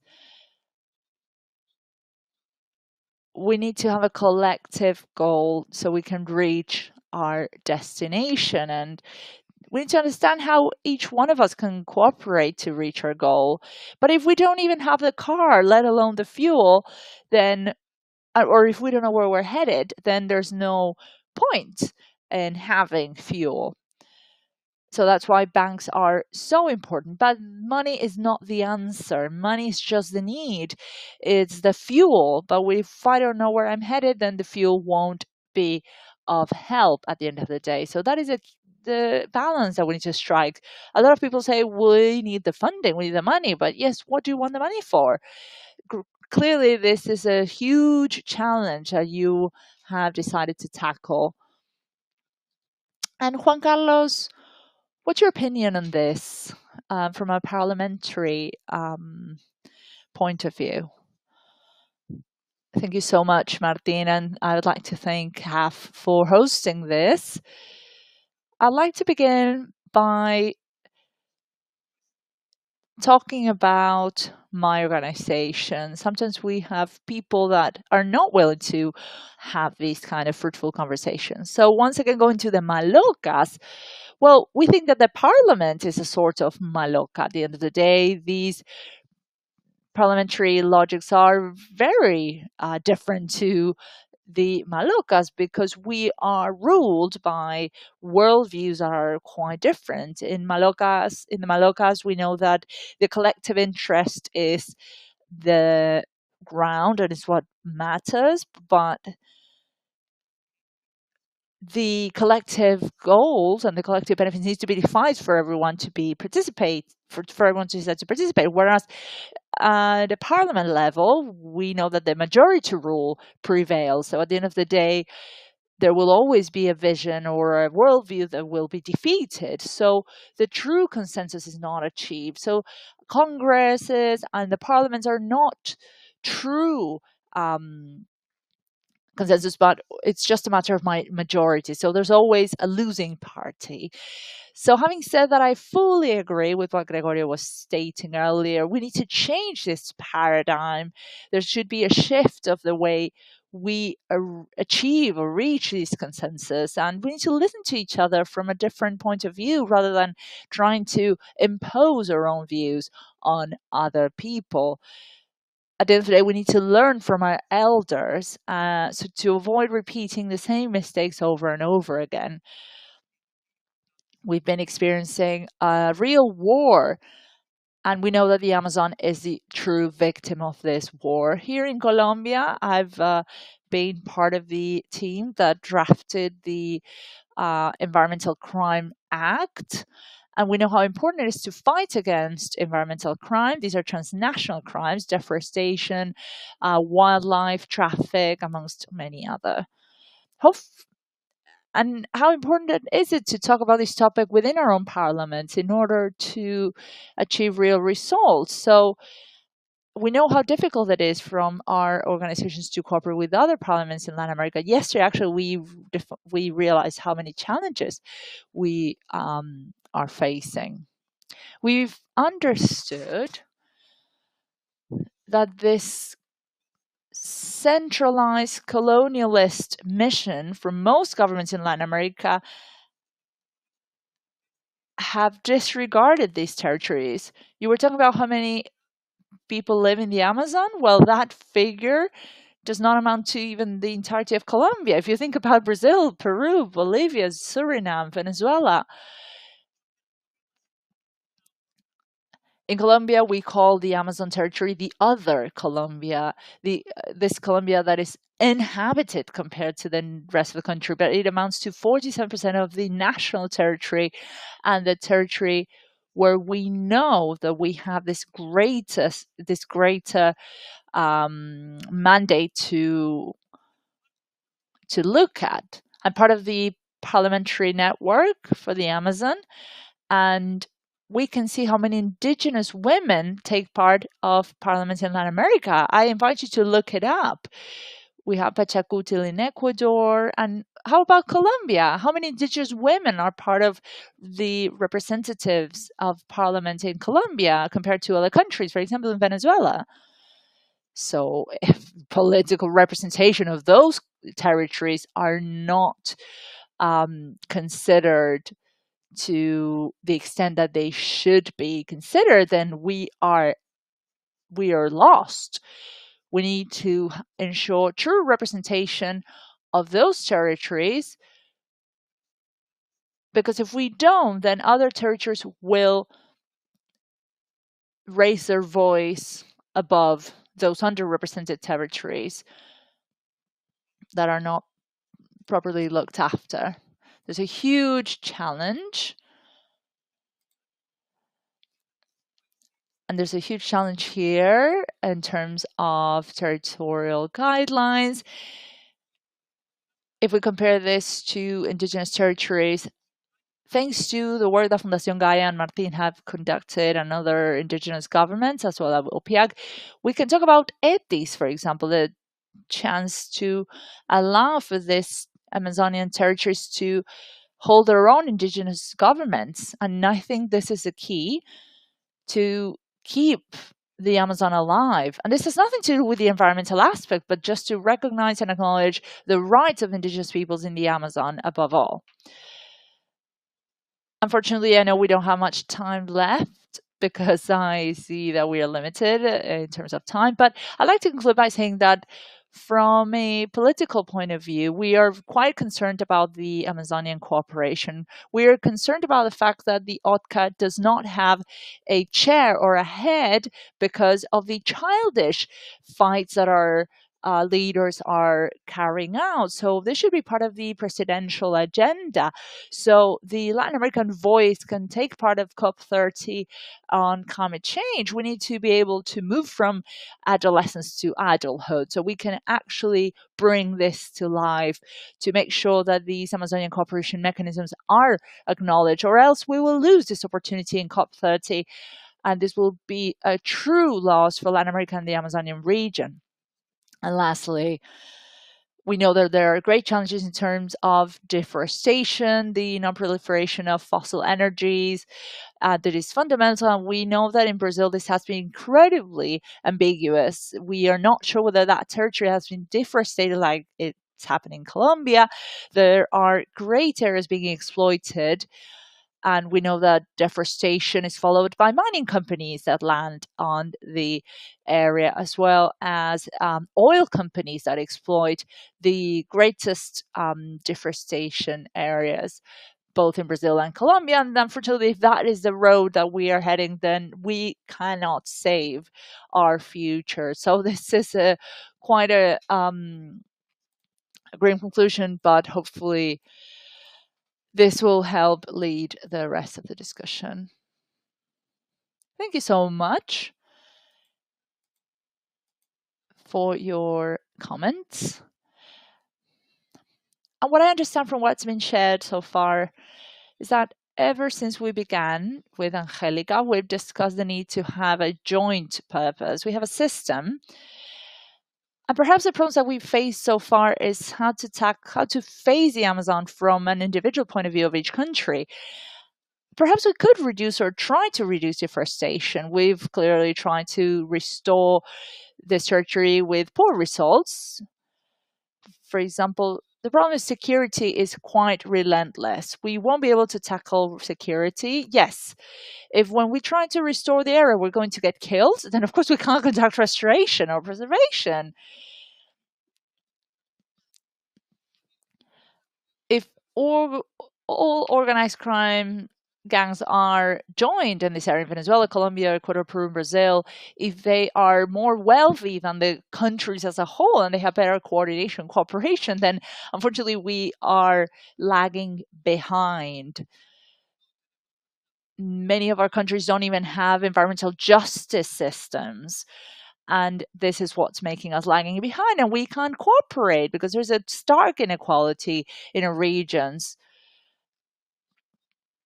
So this won't work in this way. The reason why I mentioned this is because I believe we need to highlight how important is the joint cooperation. We have to see the Amazon as a great system, not just as an aggregate group of countries. We have to, of course, respect the sovereignty of each country and their regulatory framework. It's a bit of a puzzle. We need to join each one of the pieces, but if there's a piece lacking, then of course the puzzle is not complete.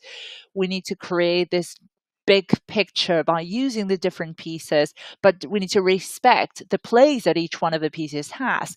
This is a joint cooperation that we need to aim for, and I believe that that is where this Organization of Amazon Cooperation Treaty has a fundamental role.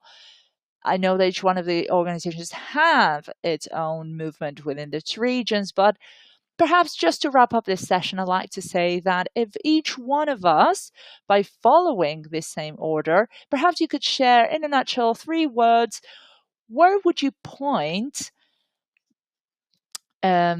Which is the priority that you think we should highlight in order to protect this flow of information, this cooperation, and how we can all work together?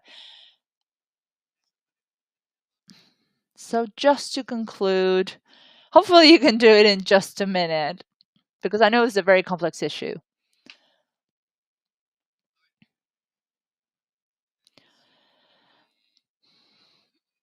Of course, this is a very complex matter when we talk about the Amazon. But what I think it's interesting, at least in my country, in Brazil, most of Brazilian people, 85% of our people, want to ensure that the Amazon is preserved, and they do defend the protection of indigenous territories and the delimitation of indigenous territories. So perhaps it's a bit of a mystery. I'm not sure if this is the case in other countries like Colombia, but it's a bit of a mystery to us. If all of us want to save the Amazon, the political parties in Brazil don't approve of this. So this is a mystery. Are we living in democracy? We've elected these politicians, but they're not defending our rights. So if this is something that the whole of the population wants, so this is, I think, where the greatest cultural challenge lies. The political classes in a lot of our countries defend the interests of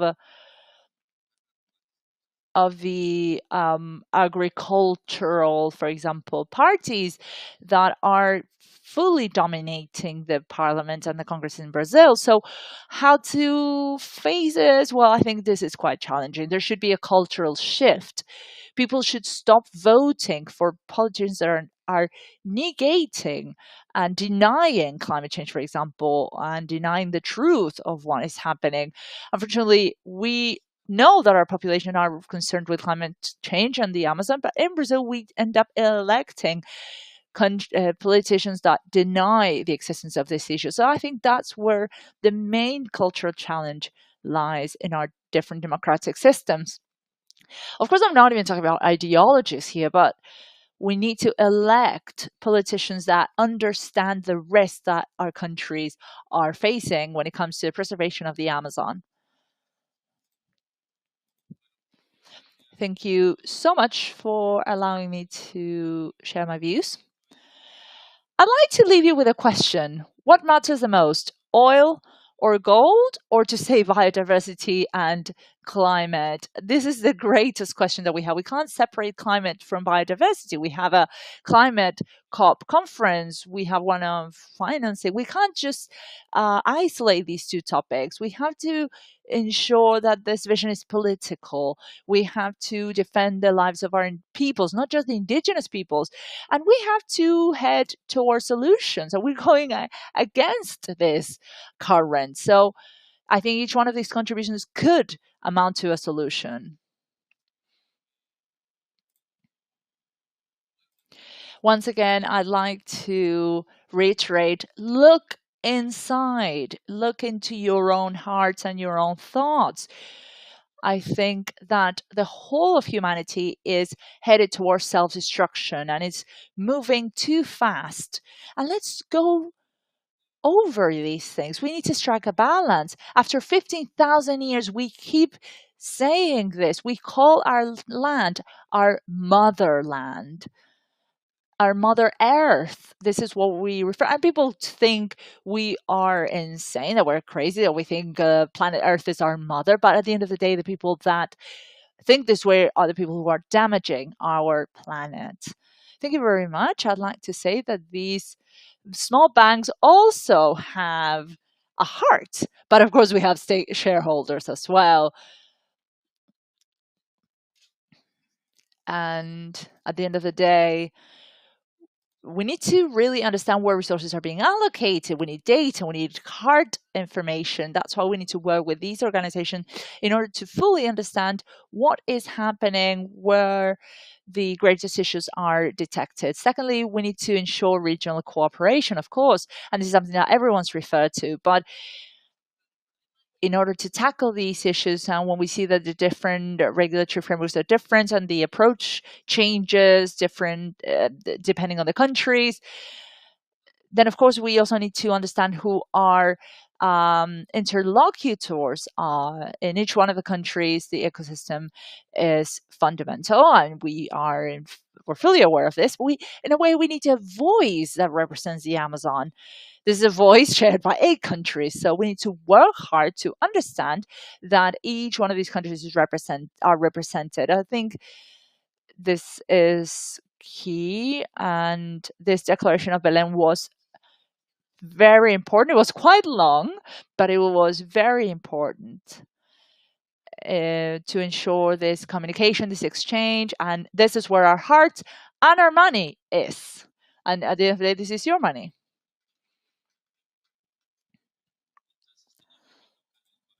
So we need to touch the heart of those who invest in those banks, right? So there's a greater challenge for the work we have ahead to reach the heart of these shareholders and these investors.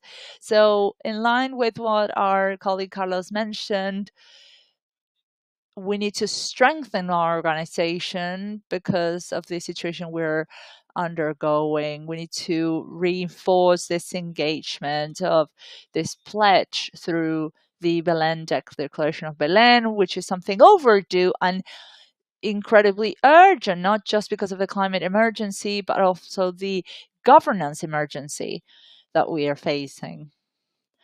To that end, this financial cooperation plays a key role.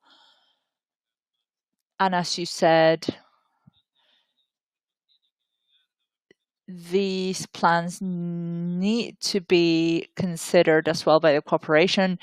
At the end of the day, the livelihood of our peoples need to be taken into account, not just the financial agendas of banks and governments and companies.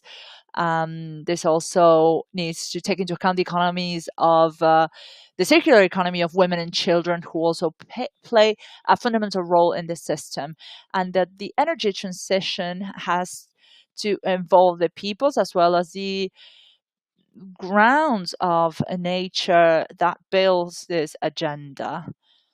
This is the only way we will be able to save the Amazon. Thank you. Thank you very much.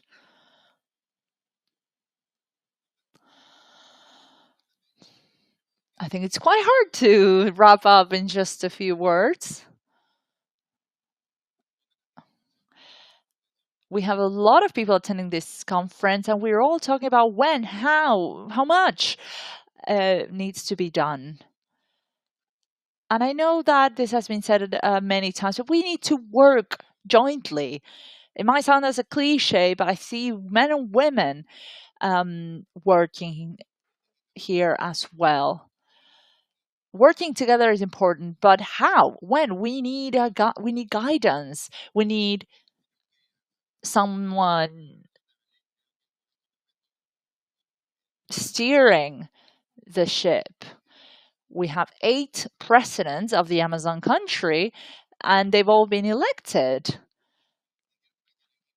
Someone said earlier that we need to make sure that we elect the right politicians. Well, by the end of the day, these are our presidents. So this political mandate has to be followed.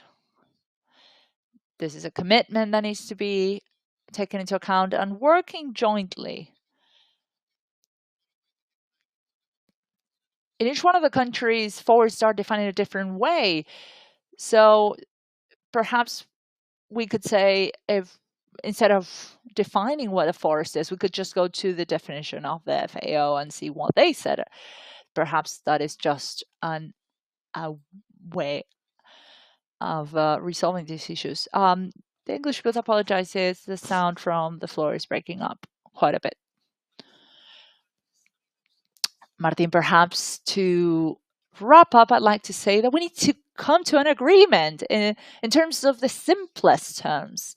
Out of the 196 environmental leaders that were murdered in 2023, 85% of them were located in Latin America. When we take into account Colombia, representing 40% of those murders, plus Brazil, which is second on the list with 25 homicides, or Mexico and Honduras with 18, Ecuador and Peru 6%. Well, we can amount to 85% of murders of those people defending the earth. But although this is highly concerning, 50% of those murders were against members of indigenous communities. So what we're trying to say is we need to grant greater power to indigenous territories and their autonomous governance. As Latin American countries and, of course, Amazonian countries, we need to strengthen these indigenous governments, while at the same time we are allowing them to be murdered. Well, this is a contradiction that we cannot cope with. And this is a contradiction that comes from our government. The rise that President Duque to the date has been 20% in terms of people that were murdered as environmental leaders. So it is, I think, impossible then to consider true strengthening of governance. If we can't even do that in Latin America, then what can we do? And this is one of the main issues that we have here. Of course, we can't even defend our own defenders of the earth, of our lands. Then how can we expect to defend the rainforest and to tackle deforestation? How can we even fight environmental crimes or hydrocarbons or the excessive amount of mineral extractions? And 90% of the minerals that are extracted are in these ancient territories. So what are we going to do about that? If we can't even agree on the basic respect of these ancient communities and ancient churches, then we won't be able to leave this, escape this situation. And of course, we need money, and the financial instruments cannot be just loans. And I'm sorry I'm saying this to a bank, but the financial instruments that have been offered to us to achieve energy transition is to take on debt, as if it was up to us to pay for this. So that's why it's so sad for us to think that we're going to end up reaching COP30 to demand that financial instruments should be paid by the countries of the global north, because they are the ones that need to face these financial instruments and maintain our rainforests alive. Thank you very much, and thank you to Juan Carlos for that last topic and that last statement, and we all fully agree that as long as we are facing these basic problems, then unfortunately we won't be able to move forward and move away from these topics. So hopefully, to end on a positive note, we need to strengthen what we already have. I think we have come a long way. Of course, we have moved slowly, but I think we have come a long way. We have greater indigenous representatives. There's great lawmaking and representation. We need to strengthen what we've achieved. Perhaps 47% is what we've achieved.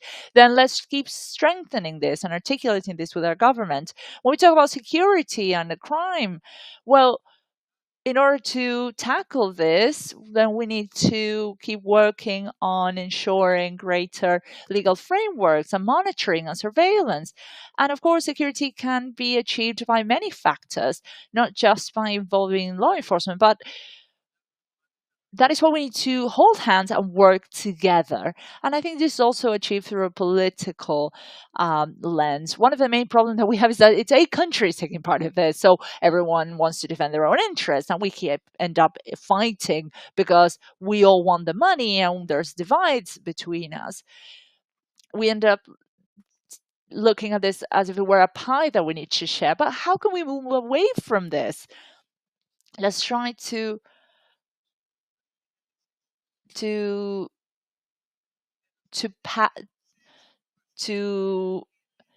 instead of doing this, let's try to comply with a national determined commitment. Instead of national, let's talk about regional determined commitment. So we all have very similar commitments that are based on biodiversity and focusing on the weather and the climate. So let's focus on the synergy and let's create a joint proposal for 2030. Let's try to decide amongst us which are the main priorities that we have to focus on. As you said, perhaps Brazil could focus on the arc of deforestation, and you're right. But if we look at this as a joint effort, then we need to decide which are the priority areas that need our most urgent attention so we can protect them. But yes, I agree. This is a system. The truth is that 47% is what we have, and we're still failing, we're still collapsing because we're not working together. We're not tackling this as a holistic way.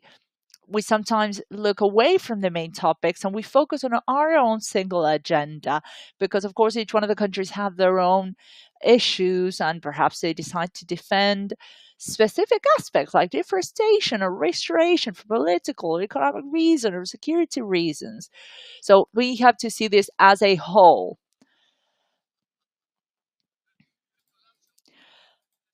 I'm going to end up falling over and collapsing like this figurative collapse I have been talking about. So thank you so much for your time.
Good afternoon. We have another event starting in 10 minutes.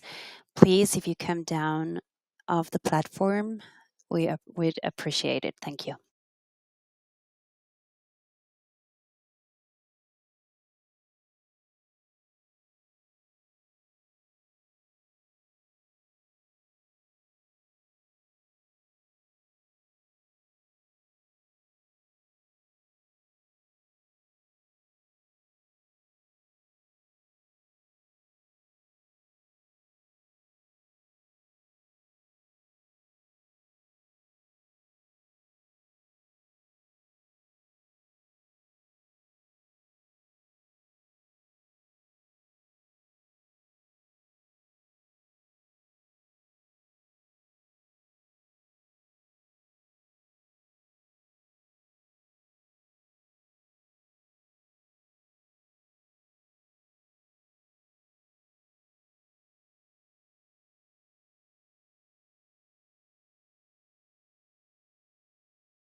Hola, hola.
sintiendo un manatí.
¿Puedes volver allá?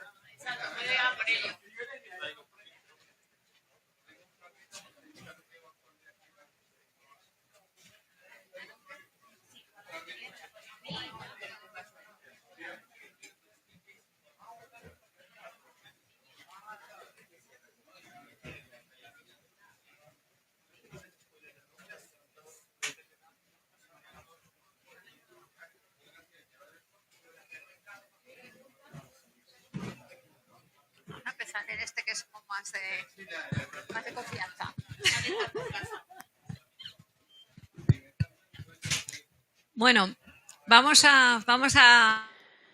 Okay, so we're going to get started to our last panel of this second day of activities in our pavilion, and we are going to touch on different things that we have been discussing in our several panels, and that is the need to think in an innovative manner to approach projects with innovation and technology and financial tools. This is why we thought of this event, Biodiversity-Based Innovation, and we are going to present different initiatives we're going to launch from CAF. I'm going to introduce you to Maria Moreno. She is the coordinator of Innovation and Strategic Alliances in Biodiversity and Climate in CAF. You have the floor, Maria. Thank you.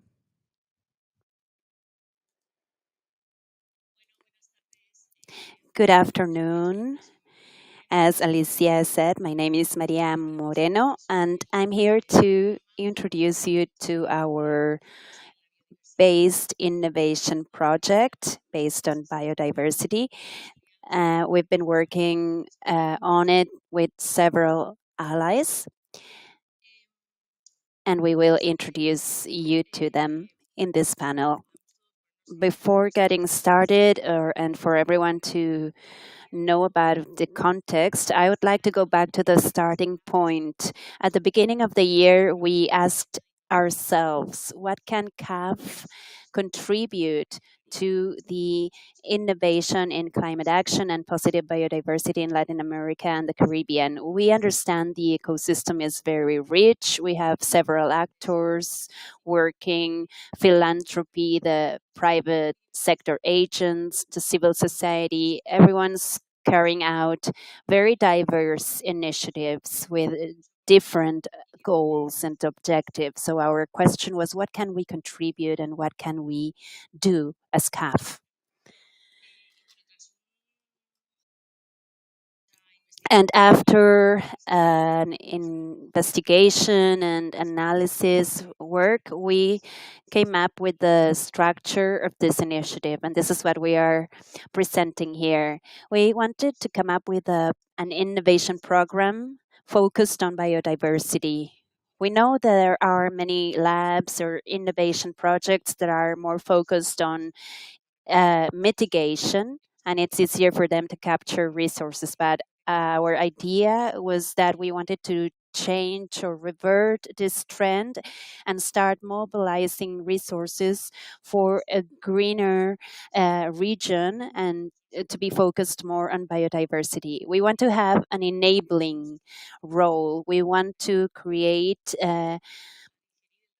innovative ecosystems that can help digest the risk that the private sector absorbs and close that financing gap that is found in the biodiversity global framework. So we decided to go for open innovation, but we want this innovation to be inclusive with local and indigenous communities. For us, it's really important that all the wisdom and knowledge these communities have are incorporated to the projects. And in terms of the format, we wanted to be flexible and something that can be scaled up. We are going to work in accordance with challenges. We will launch challenges that will adapt to the needs of the ecosystems we work with. And we also want to add different partners or allies when we work with the different challenges. We will get started with some allies, but we expect others to join us along the way. And we are also looking for nature-based solutions that can help us fight the challenges we encounter in the different ecosystems and that help us identify the commitments the countries have in terms of biodiversity. This is how InNatureLab is born. This is a simple idea. It's an innovation lab of open and inclusive innovation based on biodiversity. So we want to take a step further today and talk to you about the challenge that we will launch in relation with the initiative. As you may see, InNatureLab has a subtitle or subheading that's solutions from the Amazon. We want to have an operational focus. And we also consider it's important that to recognize that the solutions we identify can be applicable to all ecosystems. We want to replicate this in other ecosystems. CAF is not alone, so we have found allies that can strengthen us and supplement us. And we also try not to replicate efforts that other institutions are undergoing. So we know what the challenge is, and now who are we going to work it with? We are going to work with Latimpacto and Trafigura Foundation. As CAF, our role is an enabling role. CAF can contribute resources and technical support. On the other hand, Trafigura will contribute the philanthropy aspect. They will also offer their innovation focused on adaptation, not only in the region, but also at a global level. And they can also help with the contribution of other donors. And of course, Latimpacto, who knows the innovation network in the region, and they have a lot of experience in the handling and launch of this type of programs. So for us, they are an exceptional partner, and they help us very thoroughly. And in the future, we hope we can add more partners and allies so that this initiative can grow and bring more allies. The challenge we have at hand will be focused on the Amazon. Why? Well, first of all, we would like to remind you that at COP28 in Dubai, CAF announced that they will take an ecosystemic approach. For us, at this COP, it was very important to include the biodiversity aspect, not only to highlight our commitment towards biodiversity, but because we also understand that ecosystems transcend the country's borders, and somehow it's possible to design biodiversity and climate actions based on those ecosystems, because many challenges are common. So for us, the Amazon forest is the habitat with the greater diversity in the world, and it's a proper place to identify diverse solutions that can be also applied to different or other ecosystems. And for you to have an idea of what the process looks like, we are going to have a first stage that will be more internal. We will have meetings and workshops with countries, private sector, interest groups, where we are going to map out the needs and define the program. At a second stage, we're going to carry out the call and the invitation for participants to take part. And then there will be a panel of experts that will start selecting the best solutions.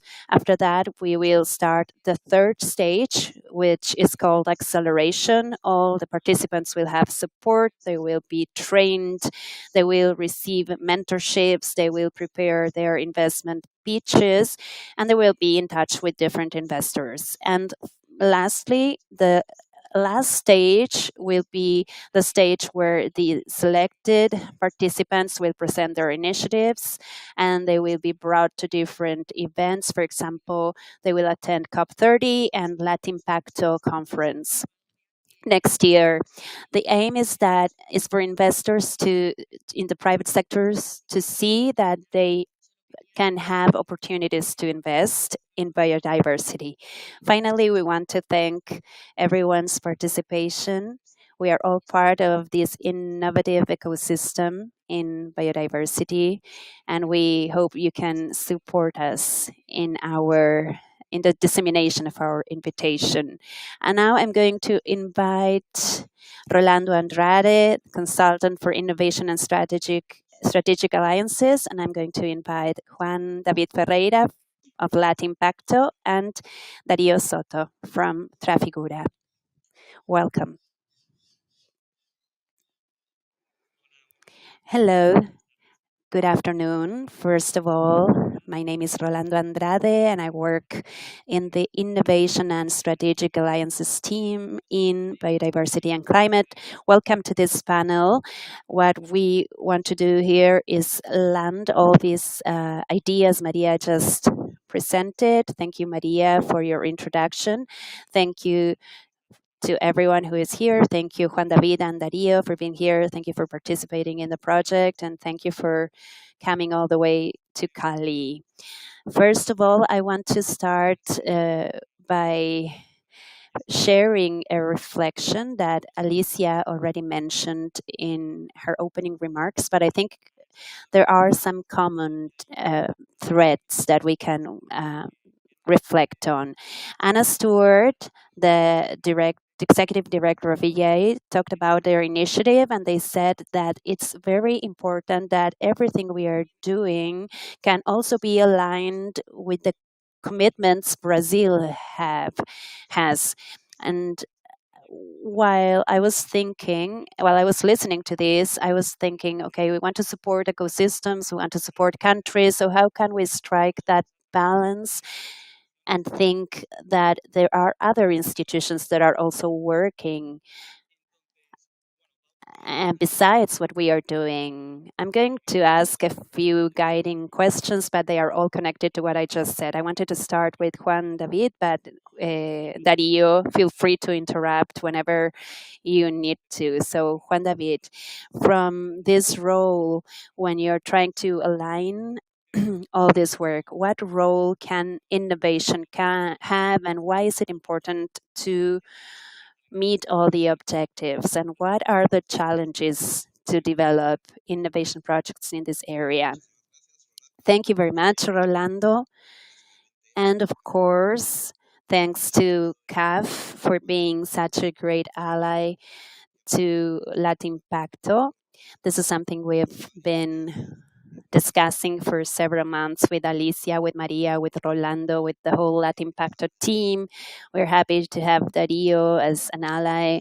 It's a pleasure for us. So we are very excited to be here in this panel within this framework of launching InNatureLab.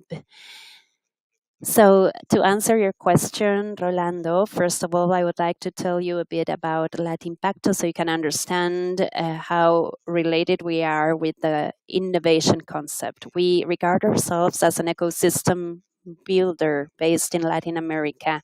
What we do is align purposes of different actors, such as philanthropy actors, accelerators, incubators, innovation agencies, academia.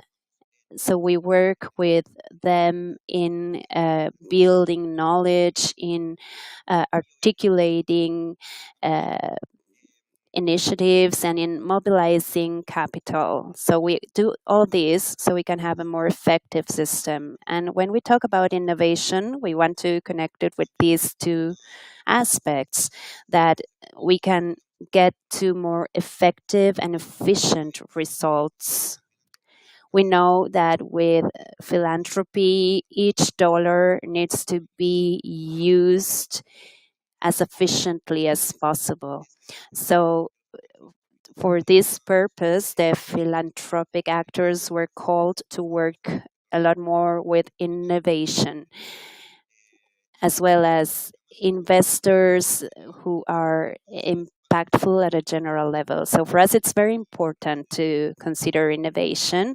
We've also worked with financial innovation models. We've studied and disseminated them, those that have complexities and they look different types of returns. We've also worked on, and it's not only a charitable actor, but it's a type of capital or actor that can unlock more capital by undertaking risks that no one else can.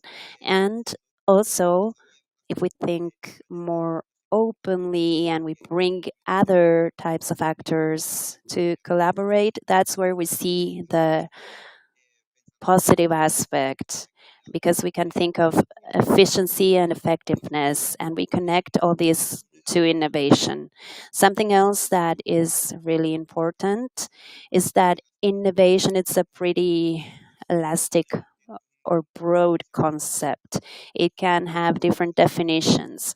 From Latin Pacto, we hope that innovation leads us to quicker, better results, and that could be a lot broader. So that's the importance we see behind InNatureLab and what we are building. We think it's of the utmost importance. And wrapping up, human beings have worked with nature and biodiversity all their lives since the times of the cavemen, and that's important.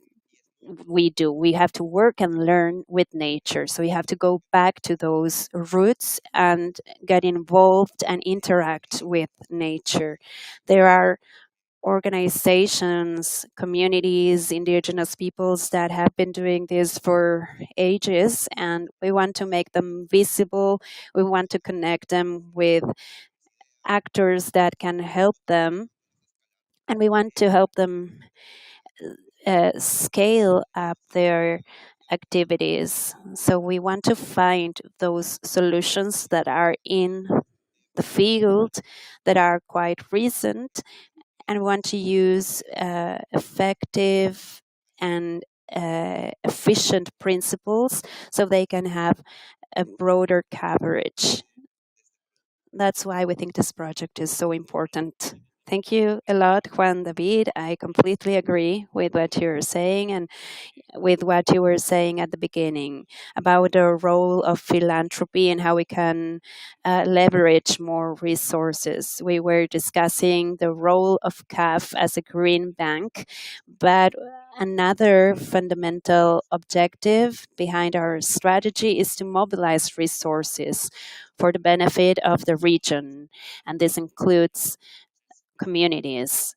So this is fundamental. Thank you so much for your response. And Dario, my question to you was the following. Trafigura works in the whole world, and they have different projects. Of course, they focus on adaptation, but you work with communities and ecosystems. So my question is, why this project? Why InNatureLab? Thank you for the question. My name is Dario Soto. I'm the executive director of Trafigura Foundation. We are a small philanthropic organization, but we have a lot of passion and we want to be present everywhere. We are based in Switzerland. We are part of a company philanthropic department, and since last year we started working in the adaptation to climate change. Why adaptation? Because that's where the fewer resources are being invested. There's a gap of $300 billion a year, and philanthropic organizations, from Gates to small philanthropic organizations, we are investing 400 million a year. So it's not such a big contribution, but what we can do is attract or bring resources. We move a lot faster than a corporation, agency, or a bank. Why did we join this initiative? Well, first, because nature is one of our priorities. We are working on it in different parts of the world. And second, because on one hand, we have Latimpacto as a partner. They call on impactful investments, development banks. And on the other side, we have CAF, which is an agile development bank. They are not static, but they move very fast. And this is something that impresses us a lot. CAF moves, they make decisions, they don't wait on the processes. If they see an opportunity, they go for it. Maybe they don't take it, but they move fast.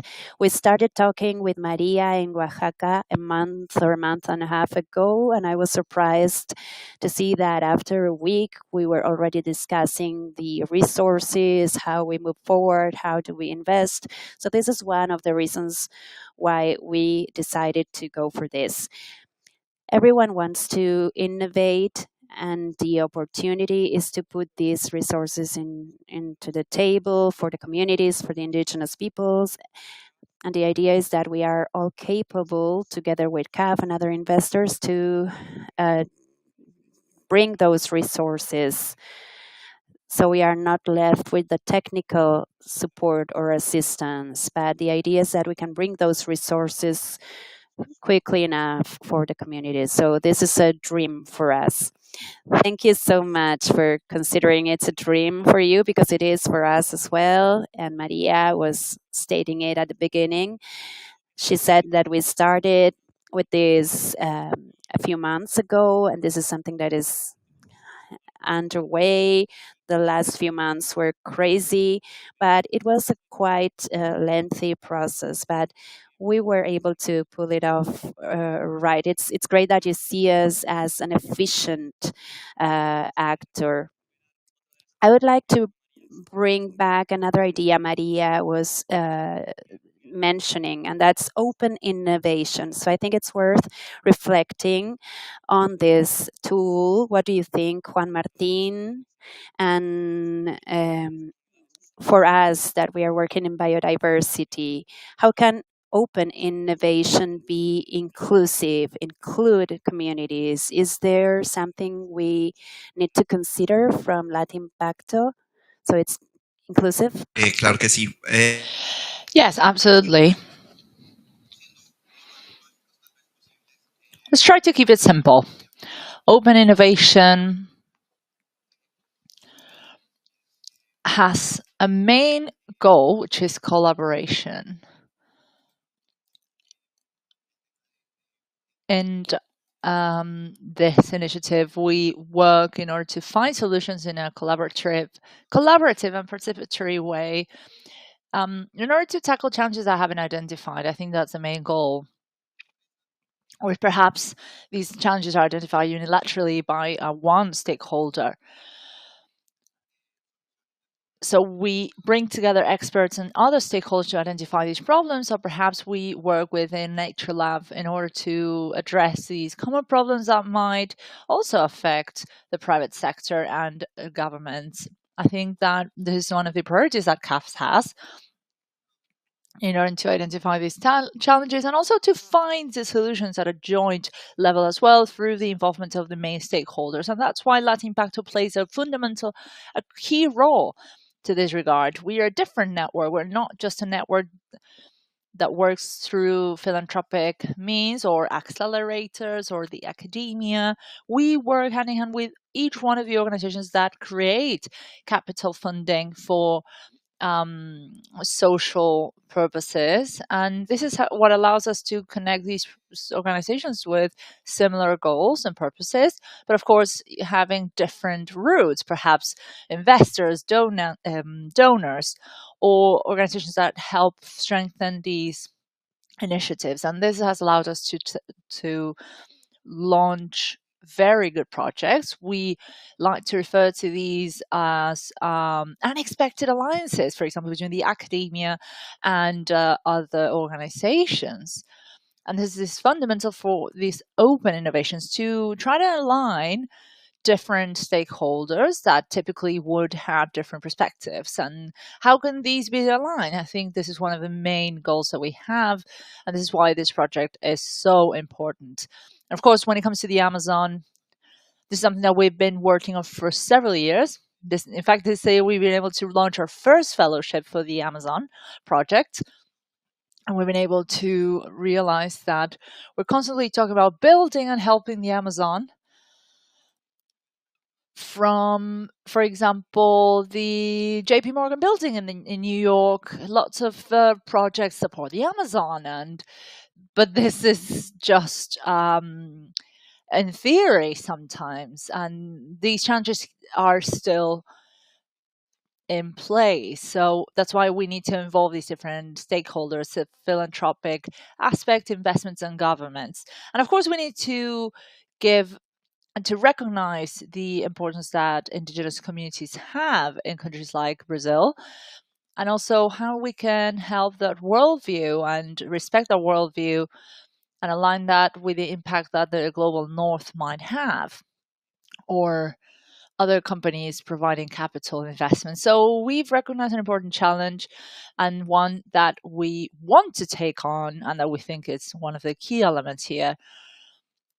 Sometimes people say working with indigenous people is quite hard and it can't be done, but that is the main reason why it has to be done. Working with some foundations sometimes is difficult, but what we want is to stop focusing on identifying the barriers, but instead focusing on building bridges and to align the same goals. I think it's a long process and it'll take time, but we need to be we need to keep working on it if we want to be successful. Thank you so much, Juan David. And I love this thing you said about unexpected alliances. I think we're going to borrow the term at CAF.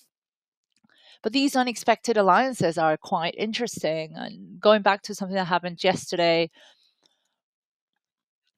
in one of the official events of CBD on strategic ecosystem, we had Brigitte Baptiste, the dean of the EAN University, and she was talking about what she thinks about biodiversity. She said that for us, it was important to support entrepreneurship.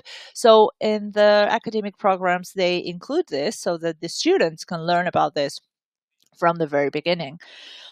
So it's amazing to see how CAF, together with Alto Impacto, Lato Impacto, and so many other stakeholders involved, aligning on the same topics. Honestly, this is one of these unexpected alliances. So this is wonderful. Thank you so much. Daria, you've already talked about a bit the philanthropic role of this project. Perhaps you would like to expand on that, or maybe you would like to refer to a specific project or past experiences or practices that you could share with us. Of course. There's unexpected alliances. When you say that, I just think about the negative impact of not having unexpected alliances. But yes, to begin with, of course, we are small, but we have great ambitions. So having a collective action for us is the only way that we can actually achieve any goals. Everyone refers to the lack of resources, of the gaps that exist, but no one, including ourselves, sits down to reflect upon the amount of funding that is wasted because of the high competition existing between those who implement these decisions and us, the financing parties. Let's just call it that. There are many cases of financing here, even in Colombia, in which there are 3 cooperation agencies conducting the same program with 3 different groups, with 3 different NGOs. And unfortunately,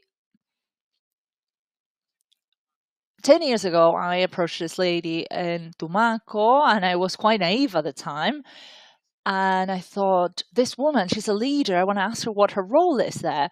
And I said, why are you here? And she said, I'm here because of the refreshments. This is the exact same workshop that the Spanish Cooperation Agency has already offered, the Brits, and in that case, USAID, which was our financing supporter. So she said, I'm here just for the food. And unfortunately, this is something that we keep facing in this cooperation spectrum. So